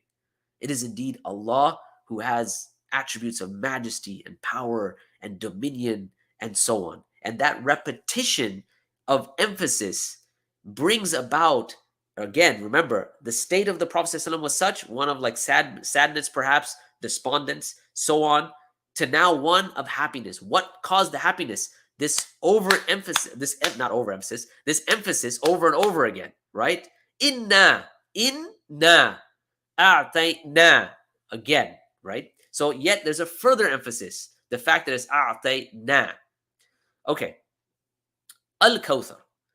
Now, the term Kawthar, it's a very fascinating term, right? So this is our 6th feature. The term Kawthar is fascinating because it has a number of different meanings, okay? And the semantic implications, testify to the communicative effectiveness of the verse. In other words, I need to stop here for a second. Let me just explain something real quick, because I'm going to be using this word semantics, and we can juxtapose that when we talk about semantics with another term, syntax. Okay, so what do we mean by something that is semantic versus something that is syntactic? Syntax refers to the structure of, let's say, a sentence. Semantics refers to meaning. Okay, so you could have a sentence that is syntactically sound but semantically bankrupt. In other words, it has no meaning. Okay, so I could say syntactically a sound sentence, I am a married bachelor. However, the meaning that conveys, it's pretty much nothing, right? Because you've got two opposite, things, and they're not really so. So this is syntactically sound, I'm a married bachelor, but semantically it is, it is hollow. There's no meaning that's being conveyed here, or a confused meaning that's being conveyed here. So semantically, it's a nightmare. Okay, you could have the opposite. You could have something that is syntactically a nightmare, right? I, Fahad, raining tomorrow, now. Okay, now that's syntactically terrible and semantically also terrible. Okay, when we're talking about semantics here, notice that what I've written there is that this word al-Kawthar has many layers of meaning with a multitude of semantic implications that enhance the communicative effectiveness of the verse. Al-Kawthar is full of layers of meaning. Semantically, it is like a gem. Okay, so what does it refer to? So let's start initially with what it refers to in terms of something that is direct, not directly, but something that's tangible, more or less. So the Prophet sallallahu alaihi wasallam mentions when talking about what is al-Kawthar, what is Kawthar referring to, he says that it's a river in paradise with abundance of good in it. So the Prophet sallallahu is quoted to have said, "It is a river that Allah subhanahu wa ta'ala promised me. There is an abundance of good in it. It is a fount that my community will gather gather by on the day of standing, the day of judgment." Okay, so al-Kawthar is the river that Allah has granted. Allah has granted the Prophet sallallahu alaihi wasallam, and it ends in what's known as al-Hawd. And so, just on a side note, on the day of judgment, the Prophet ﷺ will be giving people from the pond, right, which is connected to al-Kawthar, the river, giving people to drink. And any person that drinks from this pond, imagine at the hands of the Prophet ﷺ, any person that drinks from the Hawd, which is being fed from a tributary of al-Kawthar in some narrations, will never thirst again. You will never feel thirsty again, right? So the first definition of Kawthar comes from the Prophet ﷺ, which is that it is a river that Allah subhanahu wa ta'ala has promised Prophet ﷺ, and that there is an abundance of good in it. Okay. Now, moving forward, it's not only the actual river itself, but al-Kawthar is also something that signifies other elements of good. Okay, so one of those, Fakhruddin al-Razi mentions that al-Kawthar, while it is in addition to the meaning a great river in paradise and bequeathing great abundance, can also mean the Prophet Muhammad Sallallahu spiritual progeny. Well, what does that mean? Well, when the Prophet Sallallahu has guided so many people to Islam, okay, like when you guide someone to Islam, whatever good deeds they do, they come into your account, okay, without diminishing any reward for them. So if you guide one person to Islam, like the Prophet ﷺ says, it is better than Humratun Na'am. It is better than the best of camels. In another narration, it is better than the entire world, wa dunya wa ma fiha, right? And the entire world and everything in it. So it's better than all of that to guide one person. So you get all the reward every single time that person does a salah, you get that reward and they get that reward. Every time someone pays zakat, you get that reward, they get that reward. And this is from guiding one person. Now, who guided you? Maybe one person or someone in your family. But at the end, the first person to come with the message was the Prophet. So all of that reward, think about the immense amount of goodness that the Prophet is receiving, right? And we just happen to be one kind of, in that chain. If you happen to be one person, you get the reward of everyone that's guided by you. But then all of that goes back to the Prophet because he's the first. So spiritual, he gets the reward, the goodness, the khair, the reward, the thawab, all of that from what Fakhruddin al-Razi here calls his spiritual progeny. Okay. Now, the triliteral root for this word is from the letters kaf, tha, ra, and it has a number of meanings: to increase in number, to outnumber, to happen frequently, to show pride and wealth, and or children, to be rich, plentiful, abundance, and it means a river. Okay.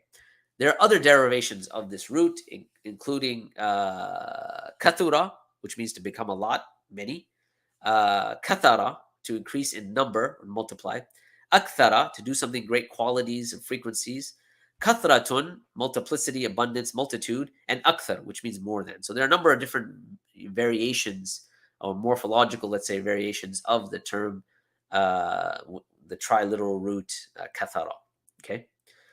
Okay. That being the case, so that was feature 6, the fact that we're talking about al-Kawthar. Feature number 7, and I'm really running short of time here. Thought I could actually cover a lot more, but okay. Feature number 7 is comprehensiveness and perpetuity. All right, al-Kawthar, again, we're still on the word Kawthar. Al-Kawthar has in front of it, or is prefixed with the alif lam. Now, typically, if you're learning Arabic in the beginning, they always say, oh, the alif lam, it's a definite article which gives something the status of being definite. Okay, So it's much like the THE in English, all right? So you have a man and the man, okay. But it actually has a greater significance than that. So the word al-Kawthar is prefixed with a definite article, or definitive article. That's not correct. Definite article, alif lam. Now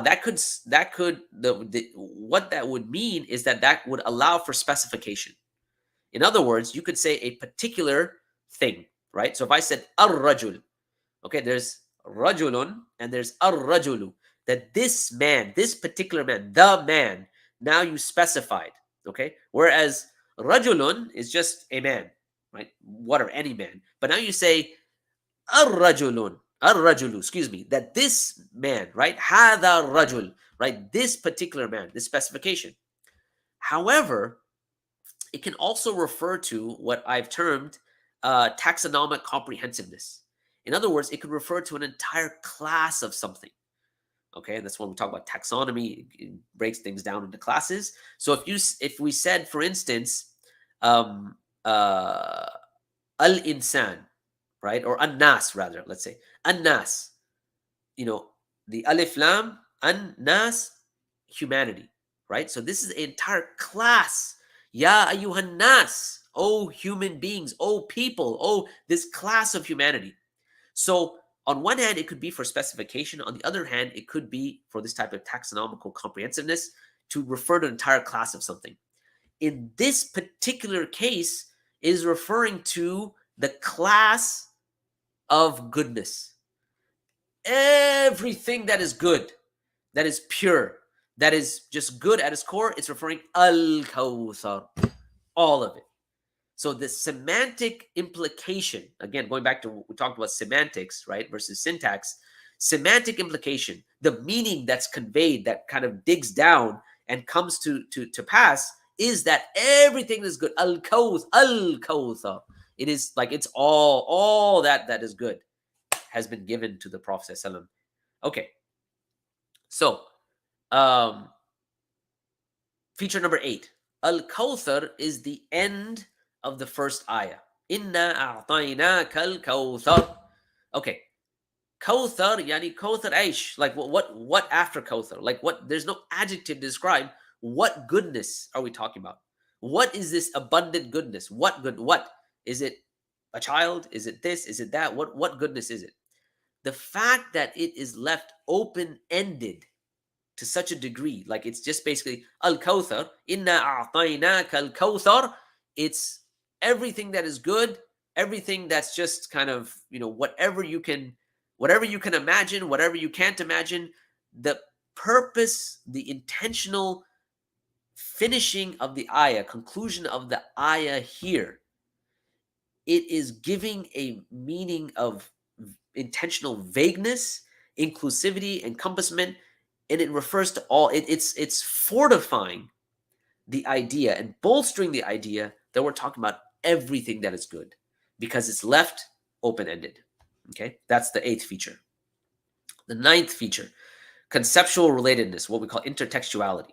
Okay, and by the way, all of this should be tying to our 10-point challenge. Okay, so if you go back, look at the 10-point challenge, we are kind of taking some of those things and we're applying it here. Intertextuality was, I think, point number 3 in our 10-point challenge. Okay. Also, the thing to keep in mind as we're going through these features, we're on feature 9. And if you remember our movement and our migration from some idea that is dhanni, right, probabilistic, to something that's qat'i, that is definitive, absolute, like there's no doubt about it.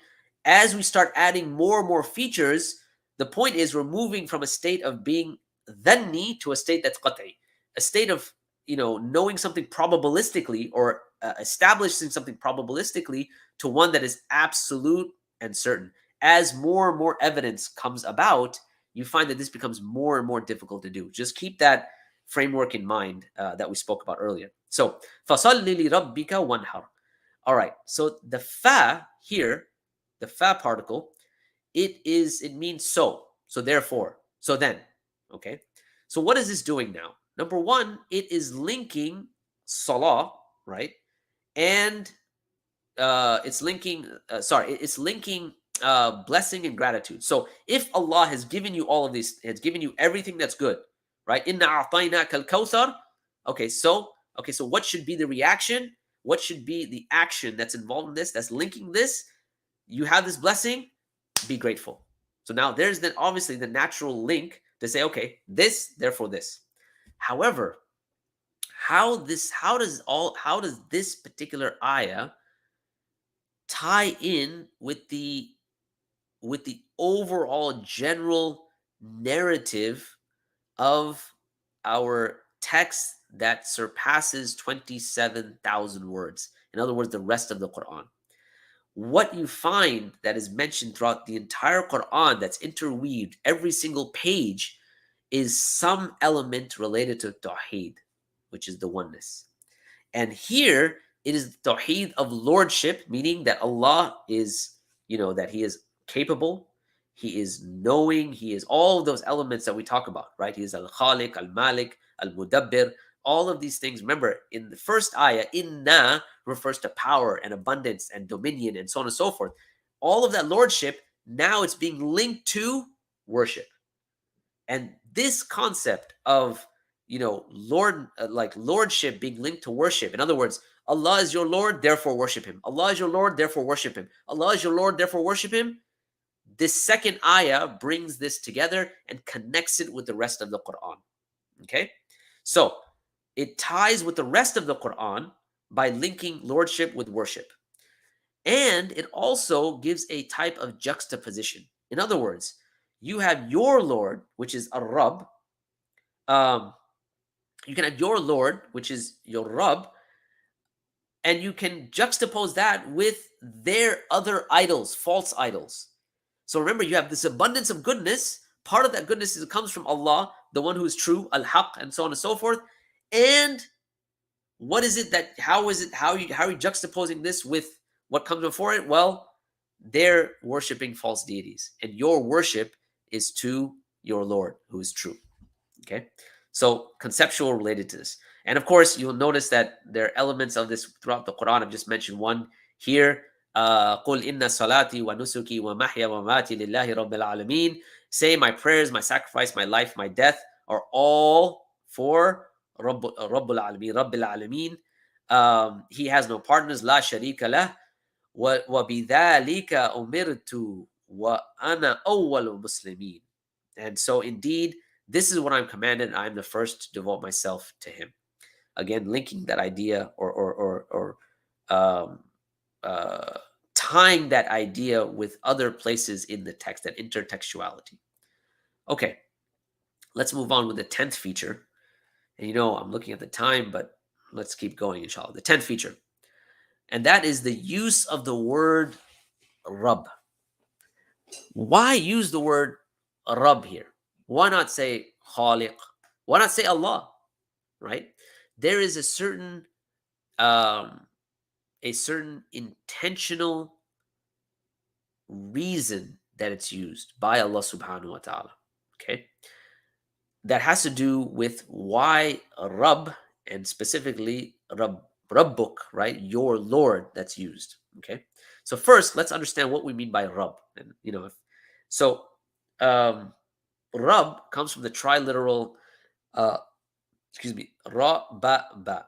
Okay, and it has the following meanings. It means master, it means Lord, it means owner, guardian, right? So when you think of Rububiyyah, it signifies, that there's Khalq, there's Mulk, and there's Tadbir, right? There's the creation, the one that created everything. There is the one who manages everything, and there's one that has dominion. He's the owner of everything. Rabb includes all of that. But not only that, it also includes the idea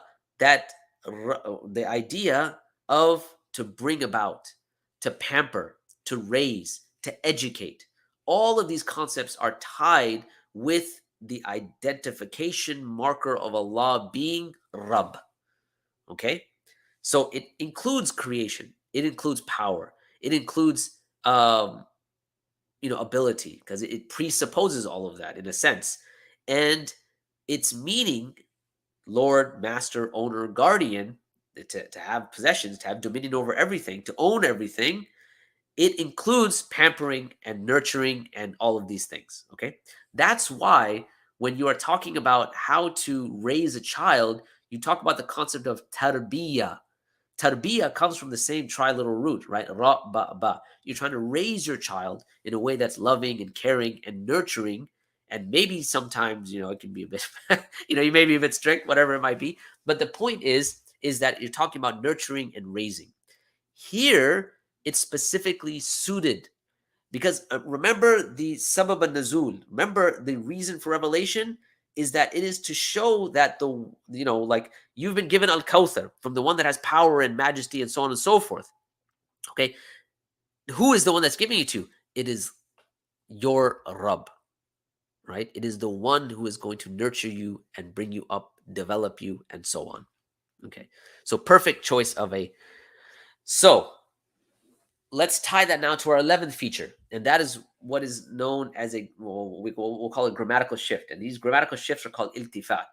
Okay, a grammatical shift is something that is it's well known in the Arabic language of the Qur'an itself, in the sense that it has a number of features to it. Right, it's a rhetorical device, and it's a strategy that is employed throughout the Quran in many different contexts, in many different places in the Quran, and it's very powerful, right? Typically, when we think about compositions that we bring about as human beings, a rhetorical shift, or a grammatical shift rather, might be a bit of a problem.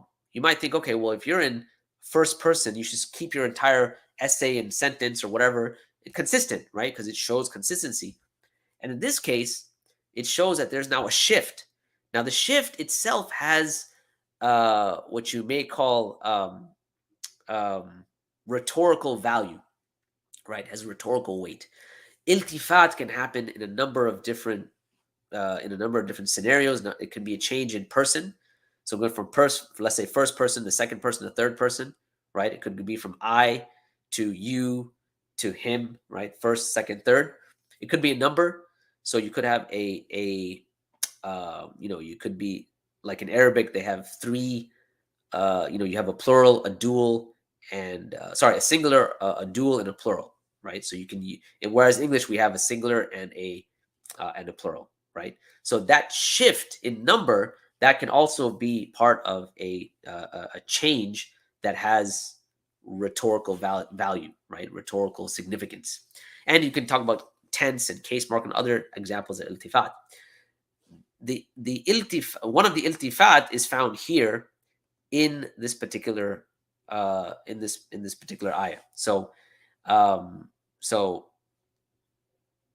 it moves from the inna to the rabbika. Okay, so it's changed from the first person plural we to the second person your Lord. What does this change signify? It's change. The change signifies, and it highlights the intimate relationship between God and the Prophet ﷺ. Okay, first it starts with inna, right? So remember the first ayah, inna a'tainaka al-Kawthar fasalli li rabbika. So it went from we, that majestic plural, highlighting what? There's power, there's majesty, there's ability. That's is signified by the we.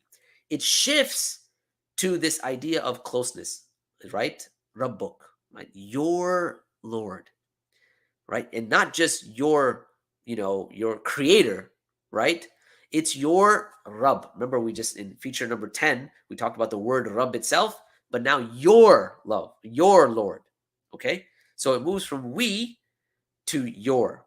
Okay, now this grammatical shift, it is there. Remember, the purpose of the chapter is to console the Prophet ﷺ. And this grammatical shift plays right into that. It comes right where it hits right where it's supposed to hit. And so going back to the narration, it was narrated to the Prophet ﷺ that despite the suffering endured by the loss of his son, he raised his head after a nap and smiled. Okay? I want you to think about and internalize what this would mean for someone in this situation. Okay?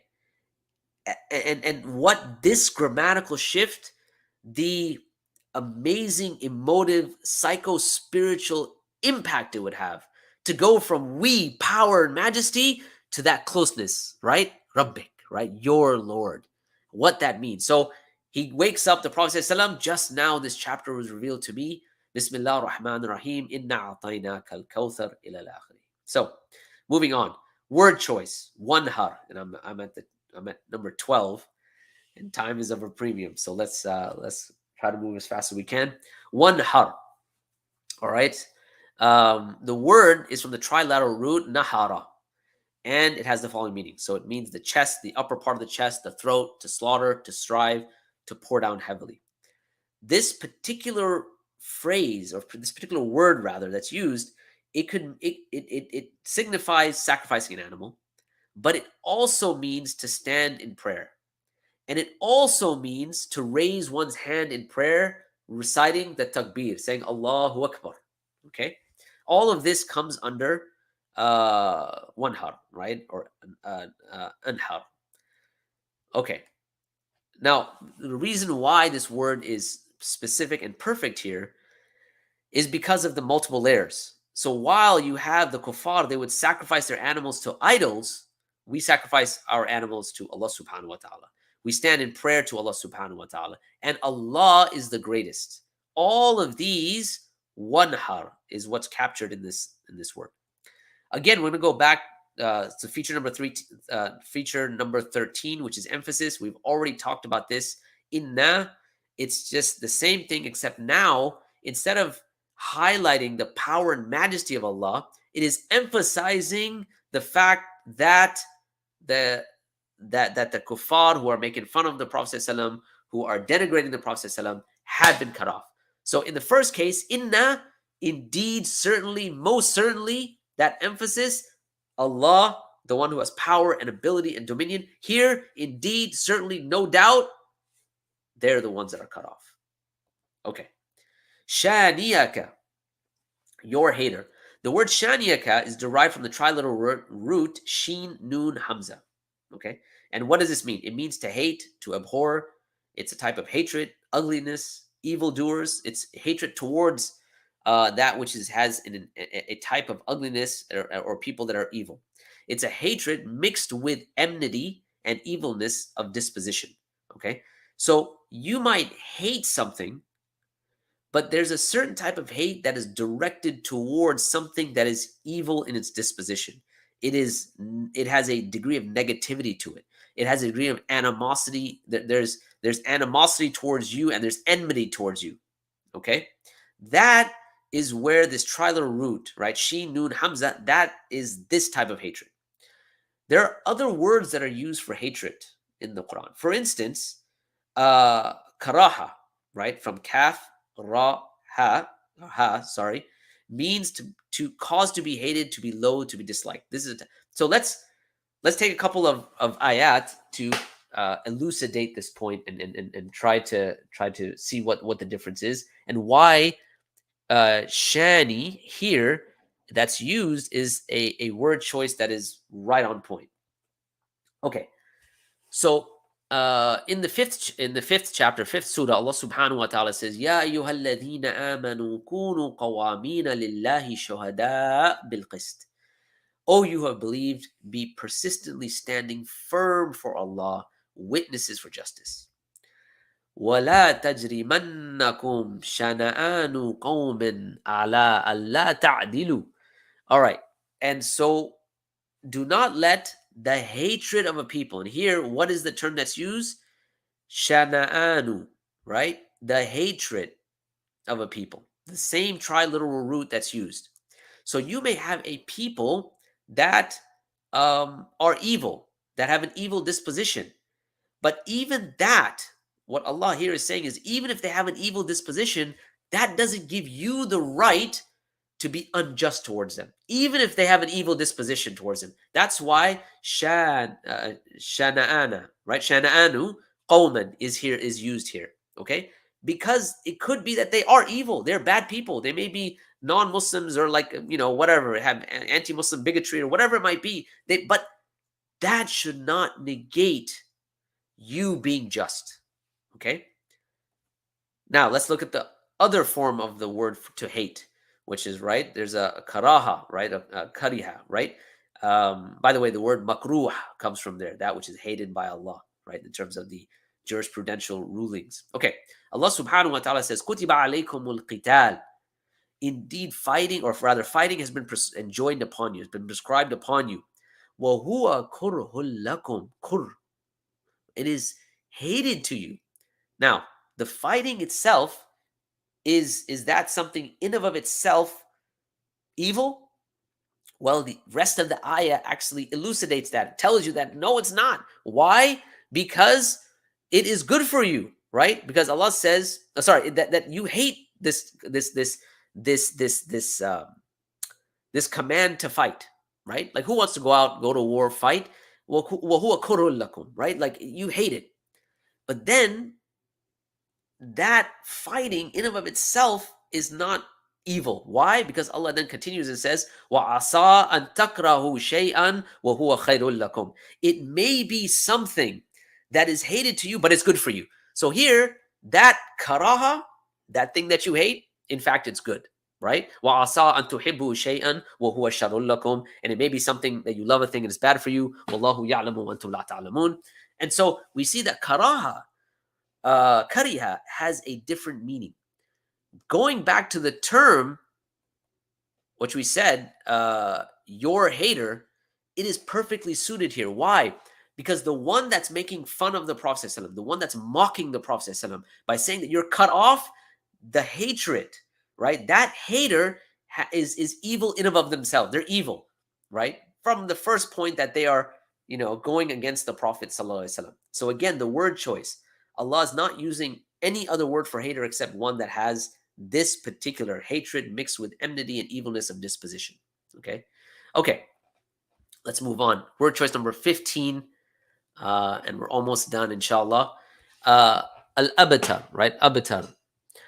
The use of the word al-Abtar is most suitable as a word used by the enemies of the Prophet. So first of all, this was a word that Al-As ibn Wa'il used against the Prophet. Okay, so it comes from batara, try the root. It means he cut or cut off a thing before it was complete. He cut or cut off in any manner. He cut off a tail or something, like entirely. It means not only a physical type of cutting off, but it means cutting off in such a way that you are completely destitute. You have like no hope. Everything is done. You are like just in such a state that everything has been cut off. It's just you're cut off from everything. Specifically in this case, it also means cut off with no male descendants. Okay. It can broadly also mean he made him to be cut off without any offspring or progeny. And it also signifies suffering a type of loss. Okay, so all of these meanings come under abata. All right. And so it's suited here because it is a response to Al-As ibn Wa'il and others that had said that the Prophet is abatar, because now Allah is saying that they are the ones that are abatar. Okay. However, that's not only that's the 16th feature is that there's also alif lam here. Now, going back to what we said about alif lam, that it's a definite article typically, right? So we said a versus the.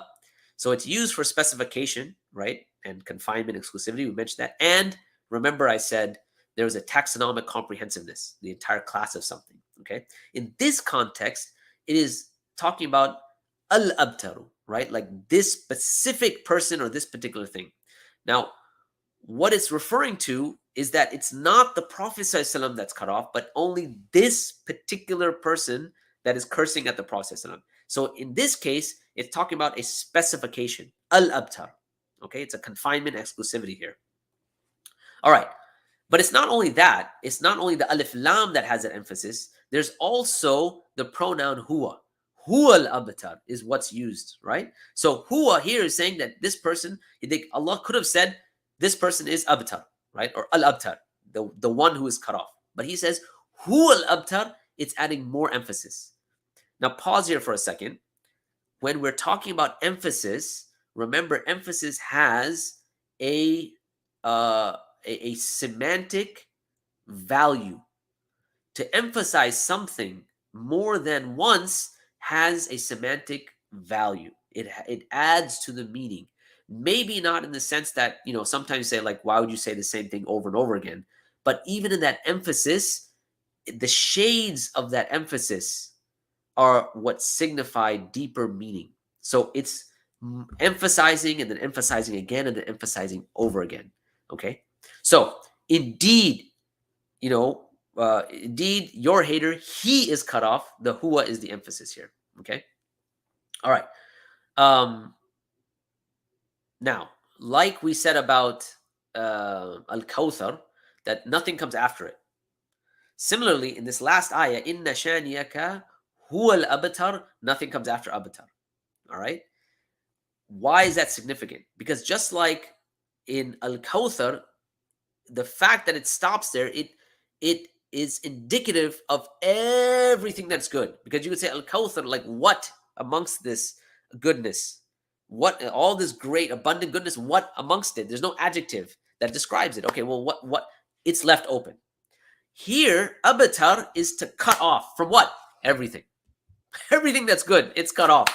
So just like that, it's almost like it's having an opposite effect because of the term itself, abatar. You're cut off from everything. So that sense that you get in the beginning, the vastness, the abundance, everything that is good, here, abatar, everything gone, cut, it's gone. There's nothing left, right? So the vastness of goodness, sense of unlimitedness in the first verse, that is cut off completely. So there's nothing that comes after abatar. Okay. All right. Let's look at specificity and generality. This is our 19th feature. The chapter does not mention the one who insulted the Prophet by name. Therefore, even though it said al-abatar, but anyways, we'll get to that. Therefore, it applies to anyone who attempts to denigrate the Prophet. So because a name specifically is not applied to this particular person here, right? Even though, we do know in another surah where one of the detractors of the Prophet is mentioned, okay? In this case, it's not. So in other words, it would apply to anyone who attempts to denigrate the Prophet, okay? It doesn't mention any details, any description of, let's say in this case, Al-As ibn Wa'il at all. So there's no particular details. So in this case, it's specific. In other words, the one who insulted the Prophet or insults the Prophet and is general to all those who insult the Prophet. And Fakhruddin Razi mentions him only by description, not by name. So to be inclusive of anyone like him or who plots against the true deen. Okay. Feature number 20. Semantically orientated repetition and rhythm. Remember what our discussion was on semantics versus syntax. We said semantics is related to meaning. What's interesting here is when you look at the repetition and rhythm, and you link that with what sort of significance it has in terms of the meaning that's conveyed. Okay, so we have up there, the Qur'an has been described as an inimitable symphony whose rhymes moves men to tears and ecstasy. The Qur'an not only selects the most apt words and phrases, but also achieves a unique sound with a unique literary structure. So here we're talking about auditory sensation and pleasure, and that's linked with meaning, which is what gives it semantic force. It adds to its semantic force. Okay, let me give an example to make this clear. When you think when you go to Surah Al-Fatiha, in Surah Al-Fatiha, the two names related to the mercy of Allah are Ar-Rahman, Ar-Rahim. Ar-Rahman is on a verb form, which is the fa'alan form. Now, the fa'alan form signifies something that is heavy and overbearing. So you can think of yourself, like with huge waves in an ocean that are overbearing and coming upon you.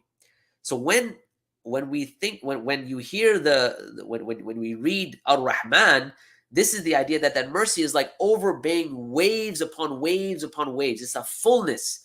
There's so much of it quantitatively. It's just like, oh my gosh, or the quantity. It's a lot of mercy. Rahim is in what's known as the fa'il form. Fa'il signifies that which has longevity. It happens over a long period of time. It's permanent. It's a type of signifying permanence. All right, fa'il form. right? So for instance, tawil is on the same form, someone who's tall. So someone who's tall one day is not tall one day, short the next, and tall the next. It's pretty much you're tall. That's your permanent state. Okay. So Rahim, Ar-Rahim, it's the mercy that is consistent. Now, why am I mentioning this? Because I was talking about auditory sensation and pleasure connected with meaning. When you recite Ar-Rahman, there's a fullness that arises, which is like that fullness and overbearing, mercy. It's a fullness. Ar-Rahman, there's a fullness there. However, when you recite Ar-Rahim, there's an elongation. Ar-Rahim. Okay, now I've done a little bit of hyperbole there, but you get the point. That elongation is something of permanence. So you see how the auditory sensation and how you experience that auditory sensation is linked with the meaning, which enhances the semantic force. The same is true here. Why? Because you have the repetition of the letter kaf. In other words, it's saying you 3 times, but how you hear it. Inna a'tainaka al-Kawthar fasalli li rabbika wanhar inna shani'aka huwa al-abtar. So you hear that kaf 3 times. It's singling out and focusing and making exclusive to the Prophet. That ka, the auditory sensation is linking it to the meaning. Okay, so the rhythm generated by the repetitive use of the ka is semantically orientated, as the emphatic use of the second person to exclusively the Prophet. The Prophet is responsible for the rhythm. Okay, rhyme. How are we doing on time? All right, I think I have like 4 minutes. So I'm going to try to rush through this, inshallah. All right. Okay, so let's go on to rhyme. Obviously, there's a rhyming scheme that each ayah ends with. Inna a'tainaka al-Kawthar fasalli li rabbika wanhar inna shani'aka huwa al-abtar. So the thar, har, tar, all of that rhymes with this. But it's not only that it's a rhyme, but remember, it's the rhyme and the meaning that's connected. So all of these things that we've spoken about, the word choice, the semantic force in terms of the auditory sensation and pleasure and all these things, all of that happens with a rhyme that's now added to this. This is the 21st feature. Okay, 22nd feature, semantically orientated rhyme. Okay, what's interesting, so from a previous point, it's clear that the chapter has a rhyme. Okay, that's feature number 22. However, when someone wants a poem or a work of prose to have a rhyming scheme, there is usually a playoff between meaning and rhyme. If you ever think about how like rap music is composed, you're never going to have the apex and the most effective way of delivering information in the form of, let's say, a rap song. Okay, you're going to have to give and take, right? Either you're going to have to sacrifice rhyme or you're going to have to sacrifice meaning. It's next to impossible to have something stated exactly as you want it and have it rhyme, precisely. Okay, so what is fascinating is that this chapter does not only have a rhyme, its rhyme is created with the most relevant and apt words. Okay, and so we see the features that we saw before that. Okay, the words used are only, okay, we'll get to that later, inshallah. 23. Now, all of this has been a very interesting conversation. And we're speaking about the literary, the rhetorical devices, the literary linguistic features, and that's great. But it's not just limited to the internal, let's say, structure of the surah itself. It's not just that, okay, you've got the 3 verses, you've got these things, and the word choice, and that in and of itself, that is amazing. Okay, in and of itself, you would say that the challenge is met, right? Maybe like 3 or 4, 3 or more features ago, right? When we're thinking about that what I was talking about, moving from dhanni to qat'i. Okay, but not only that, these ayat have a connection with reality. So I have up there verse, which has a meaning, which has a connection with reality. Okay. An interesting observation of this chapter is that it is also factual and accurate. All right. It's not just fluff, that's some sort of poetic musings of a person, but rather it ties with reality. Okay, so when the chapter was revealed to the Prophet ﷺ, the Prophet ﷺ was at the lowest point of his life. His enemies, right, perhaps including Al-As ibn Wa'il, were at the apex of their prosperity and power. However, what happens in reality? All of this changes. The Prophet ﷺ becomes the most successful prophet, both as a man delivering a divine message and a statesman. And what happens to all of those who were denigrating the Prophet ﷺ? They lose all their power. All right. Now, in addition to that, who is the one that is the most remembered, the most loved, the most praised person on earth? You don't find Al-As ibn Wa'il's life recorded in any, with any measure comparing to the Prophet ﷺ. You went to a random non-Muslim, there's a good chance if you told them, do you know about the Prophet Muhammad? They may know, yes, so he has something to do with Islam. If you told, hey man, do you know Al-As ibn Wa'il? Do you know Ka'b ibn al-Ashraf? Do you know Uqba ibn Mu'ayt? Like, they'd be like, what does that even mean, man? I don't know who that is. Like, they're pretty much unknown. But the Prophet ﷺ, like, it's becoming a reality now, right? So it's not that there's just an internal cohesiveness. There's the grammatical linking of all the ayat and the words and the word choice and all the things that we're talking about, but it also links with the reality on the reality that is outside of the surah itself. Okay. All right. Number 24, feature number 24 has a unique structure. All right. Now this is perhaps the one that's the most fun.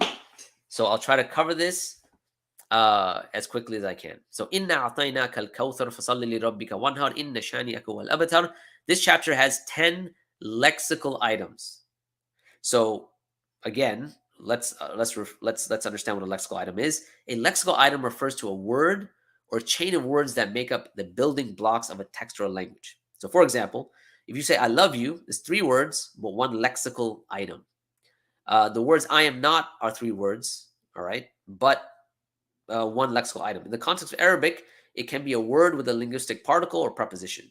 So a linguistic item is like this, inshallah. Okay, this chapter has 10 linguistical items. What are they? Inna, which is 1. A'tainaka, number 2. Al-Kawthar. Okay, that's number 3. Fasalli, so pray. Li rabbika, number 5.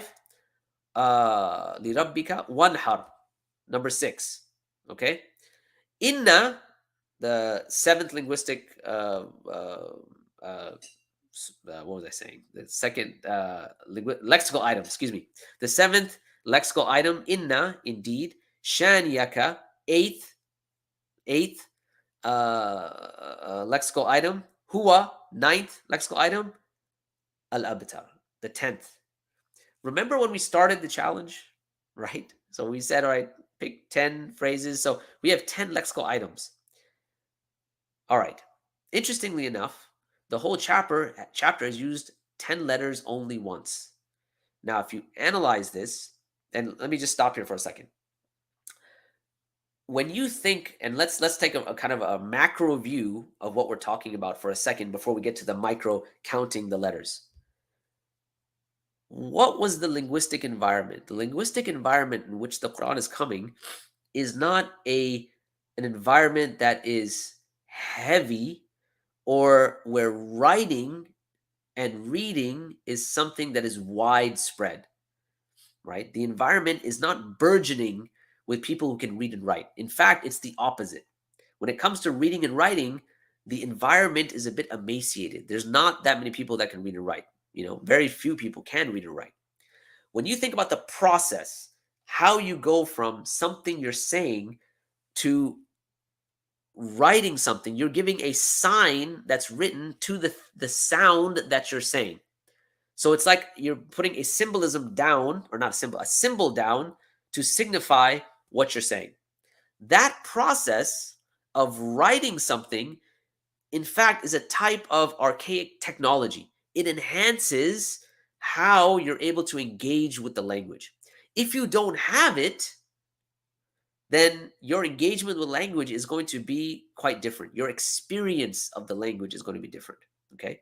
Remember, The Prophet ﷺ doesn't know how to read or write, right? He doesn't have that skill, and yet it comes with an interest. It comes with this relates to our uh, our 24th feature, and that is that it has 10 letters that are used only once. Okay, so what are these 10 letters? Okay, used only once, meaning once in the entire surah. So it's not the hamza, right? It's not the noon. It is the ain. So there's nowhere else in this surah that the ain is used. Ta is only used once. Nowhere else is it used. The ya, this is a very popular letter. You think it has to be used more than once in the surah, not used anywhere else in the surah. The tha, Kawthara, right? Tha, used only once. Fa, used only once. Sad, right? Fasalli, right? Used again only once. The ha, one har, again used only once. The sheen here, shaniya, is used only once. The ha in the huwa is used only once. And finally, the ta in abatar is used only once. How many are there? 10. So 10 lexical items, 10 letters that are used only once. All right. Unique words. This is the 25th feature. All right. So what are the unique words? Kawthar. While different morphological variants of this word are used in the Qur'an, and specifically 167 times, the only time it's used in this form as a noun, which is used only once as a noun, and that's here, al-Kawthar, number one. Wanhar, right? Nahara, anhara, which is in the verb one first form, verb form one, for those of you who use the Hand's Weird Dictionary. Anhar, it's only used in this form. Sorry, it occurs only once in the Quran in the form one verb. Shaniyaka occurs 3 times. Shaniya, like in this, the triliteral root occurs 3 times. The only place it is shani is here, right? Shaniya occurs once here. And finally, abtar only occurs once in the Quran, and that's here. So these 4 words only occur in Surah al-Kawthar. All right. Now, I'm going to briefly run through the semantic mirroring of the previous chapter and then kind of conclude with the 27th. So the previous chapter is Surah Ma'un, chapter 107. When you break this down, you look at Surah Al-Ma'un, أَرَأَيْتَ الَّذِي يُكَذِّبُ بِالدِّينِ فَذَلِكَ الَّذِي يَدْعُ الْيَتِيمِ إِلَى الْآخِرِ. So when you break it down, you see, wrong way. You see that the hypocrites are described in the following way. They're stingy, verse 2 and 3. They abandon their prayers, 4 and 5. They are insincere, verse 6. They do not give people their rights. When you mirror that, you find that they're the overabundance of goodness that negates tight-fisted stinginess, verse 1. It's mirroring the stinginess here. In other words, it's the opposite of that. He established his prayers. Again, they abandoned their prayers. He is sincere in doing this for your Lord. They are insincere. Okay. They don't give people their rights. He gives sacrifices, which includes doing good and sacrificing animals, and give charity to the needy, the rights. The chapter ends by implying the true belief in the Prophet will outlast the showmanship of his haters. Verse number 3. The Quranic challenge to mimic al-Kawthar is not simply a challenge to compose 3 lines. And of course, we're talking about the previous 25 features we mentioned. Rather, a challenge to convey 7 lines of imagery, in other words, Surah Al-Ma'un, and information in 3 lines without any loss in meaning. So the mirroring is happening not 3 to 3, but it's 7 to 3. And the mirroring still happens. Last but not least, feature number 27, that the lessons you derive. So all of this is not just empty kalam. It's not kalam fadi. And it's just not just for, there's a purpose to all of this. And this purpose has to do with teaching certain lessons. So while someone could say, okay, maybe this is only for the Prophet, no, in fact, it's not. In fact, it has universal, timeless lessons that are trans-historical. They span throughout time. Okay? So although this chapter was specifically revealed to console and advise the Prophet, there are universal, timeless lessons. What are some of them? To be grateful for the abundance of blessings we have. When you look at blessings, you'll always find that you have more than you can even count. In tu'uddu ni'matallah la tuhsuha. You will never be able to count these blessings. And when you do that, you should focus on gratitude which is something that has ramifications on your psycho-spiritual and emotive state. Okay, without gratitude, you can't really reach that state. To pray to God and sacrifice, give charity, and help others. Expressing gratitude facilitates the state of being grateful. Doing good and helping others serves as a way to better increase our well-being. Leave the haters to God. And I love this one, right? We must realize that they're cut off from blessings, right? Someone comes to you, they got this, they have all sorts of hatred. That's in the hands of Allah. They're already cut off. If they're going to now curse at the Prophet, if they're going to curse at you, they're going to, downplay your deen and so on and so forth. They're going to make fun of you. As they say in English, let the haters hate. All right.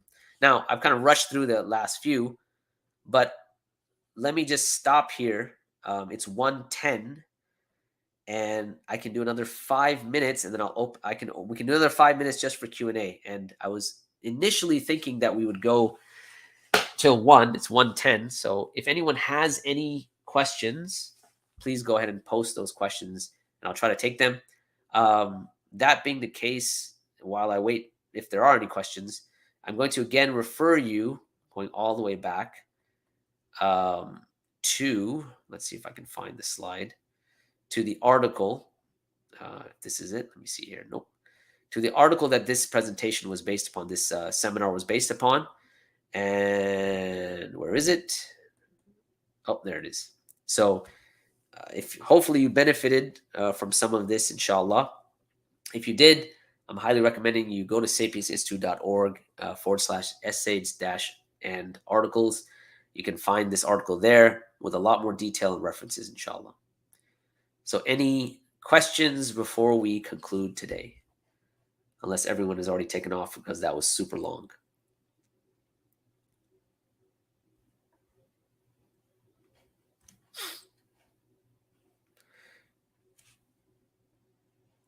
Can you break down Variant Qur'an's channel? I'm assuming Variant Qur'an is a channel. I guess, inshallah. Okay. Wayakum. Let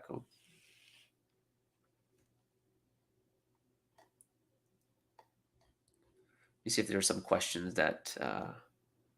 So there was a question: is Ustad Hamza in this? Well, no.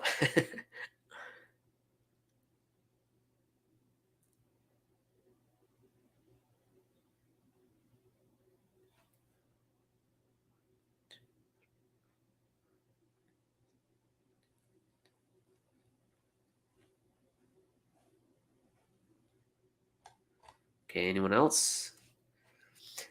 All right, let's see. Can this be part of a cumulative case argument, scientific miracles, or is this the essential miracle? Yeah, there's a number of problems claiming scientific miracles. Just a simple way of thinking about it is, remember the term miracles and i'jaz. Okay, i'jaz is to completely incapacitate. It's a challenge, and that's why the first section of this presentation I spent quite a bit of time on us distinguishing between miracles and a challenge. Here in this case, the challenge is linguistic and literary, and that's why it's important to understand that i'jaz is hyper focused on this. When we talk about scientific miracles, I mean, one of the problems is that can it really be offered as a challenge that's irrefutable, that completely incapacitates someone? And you could make the argument that it doesn't, not because of a problem with the Qur'an, but because of how, or because of the problem of how philosophy, or the philosophy of science works, or how science itself works, the mechanics and methodology of science, right? That science is a mutable endeavor.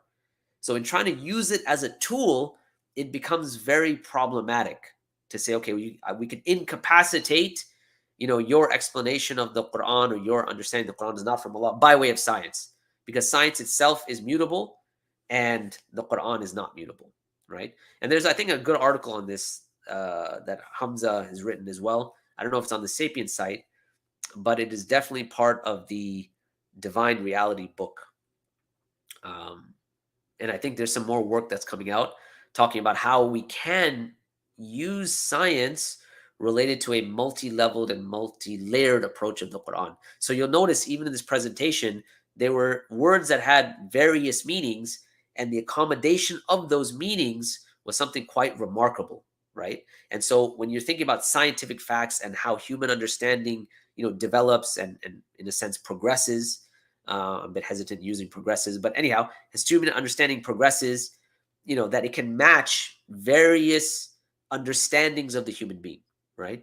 And there's an ayah in the Quran, interesting, that kind of signifies this, and that is sanurihim ayatina fil afaq wa fi anfusihim. We will show them our signs in the cosmos and in themselves.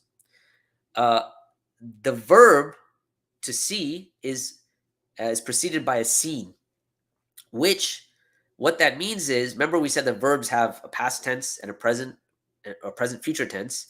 When you add the word seen or the letter seen, it converts that present future tense only to present tense.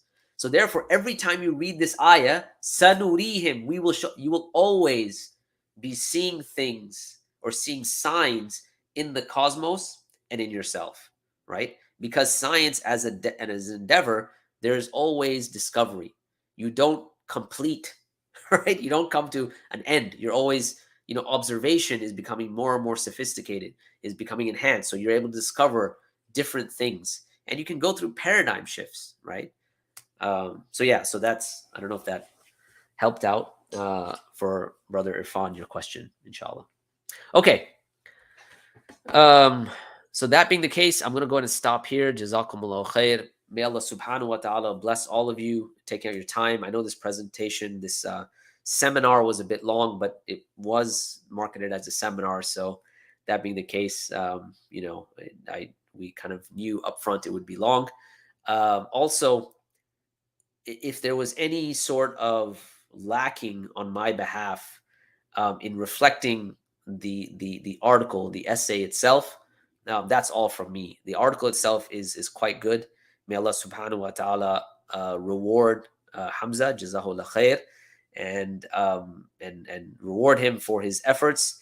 I really, one of the things that makes me very sad is that, that he spent a lot of time on this, put this out for us, and, people aren't really engaging with it, or people may not engage with it. So one of the purposes of this seminar was also to get people to read the article for themselves, to look at the references. There's more in the article, by the way, in the sense that there are also contentions that come up. What could people possibly say to argue against the case that we've made, that the haddi, the challenge that's been brought forth? That's also the article. I didn't get to talk about that. So, may Allah subhanahu wa ta'ala reward Hamza, keep him steady, keep him sincere. Go to the website, read the article. It is going to be worth your time, and read it with the intention to benefit and benefit others. Bi'idhnillah. May Allah subhanahu wa ta'ala reward all of you, give you the best of this life and the best of the afterlife. May He allow all of us to reach al-Hawd, that pond, and drink from the Prophet ﷺ, drink from the pond, so that none of us ever thirst again, and that we may enter Jannah and Jannat al-Firdaus, the highest station of paradise. Someone asked the question, please let us know which translation of the Quran is being used here. I will refer you to the article, inshallah. So go to the article. I believe it is mentioned in there, if I'm not mistaken. If not, I guess we'll have to take a look at that, inshallah. But all the references are in the article. Jazakumullah khair. سبحانك اللهم وبحمدك أشهد أن لا إله إلا أنت أستغفرك وأتوب إليك والسلام عليكم ورحمة الله وبركاته.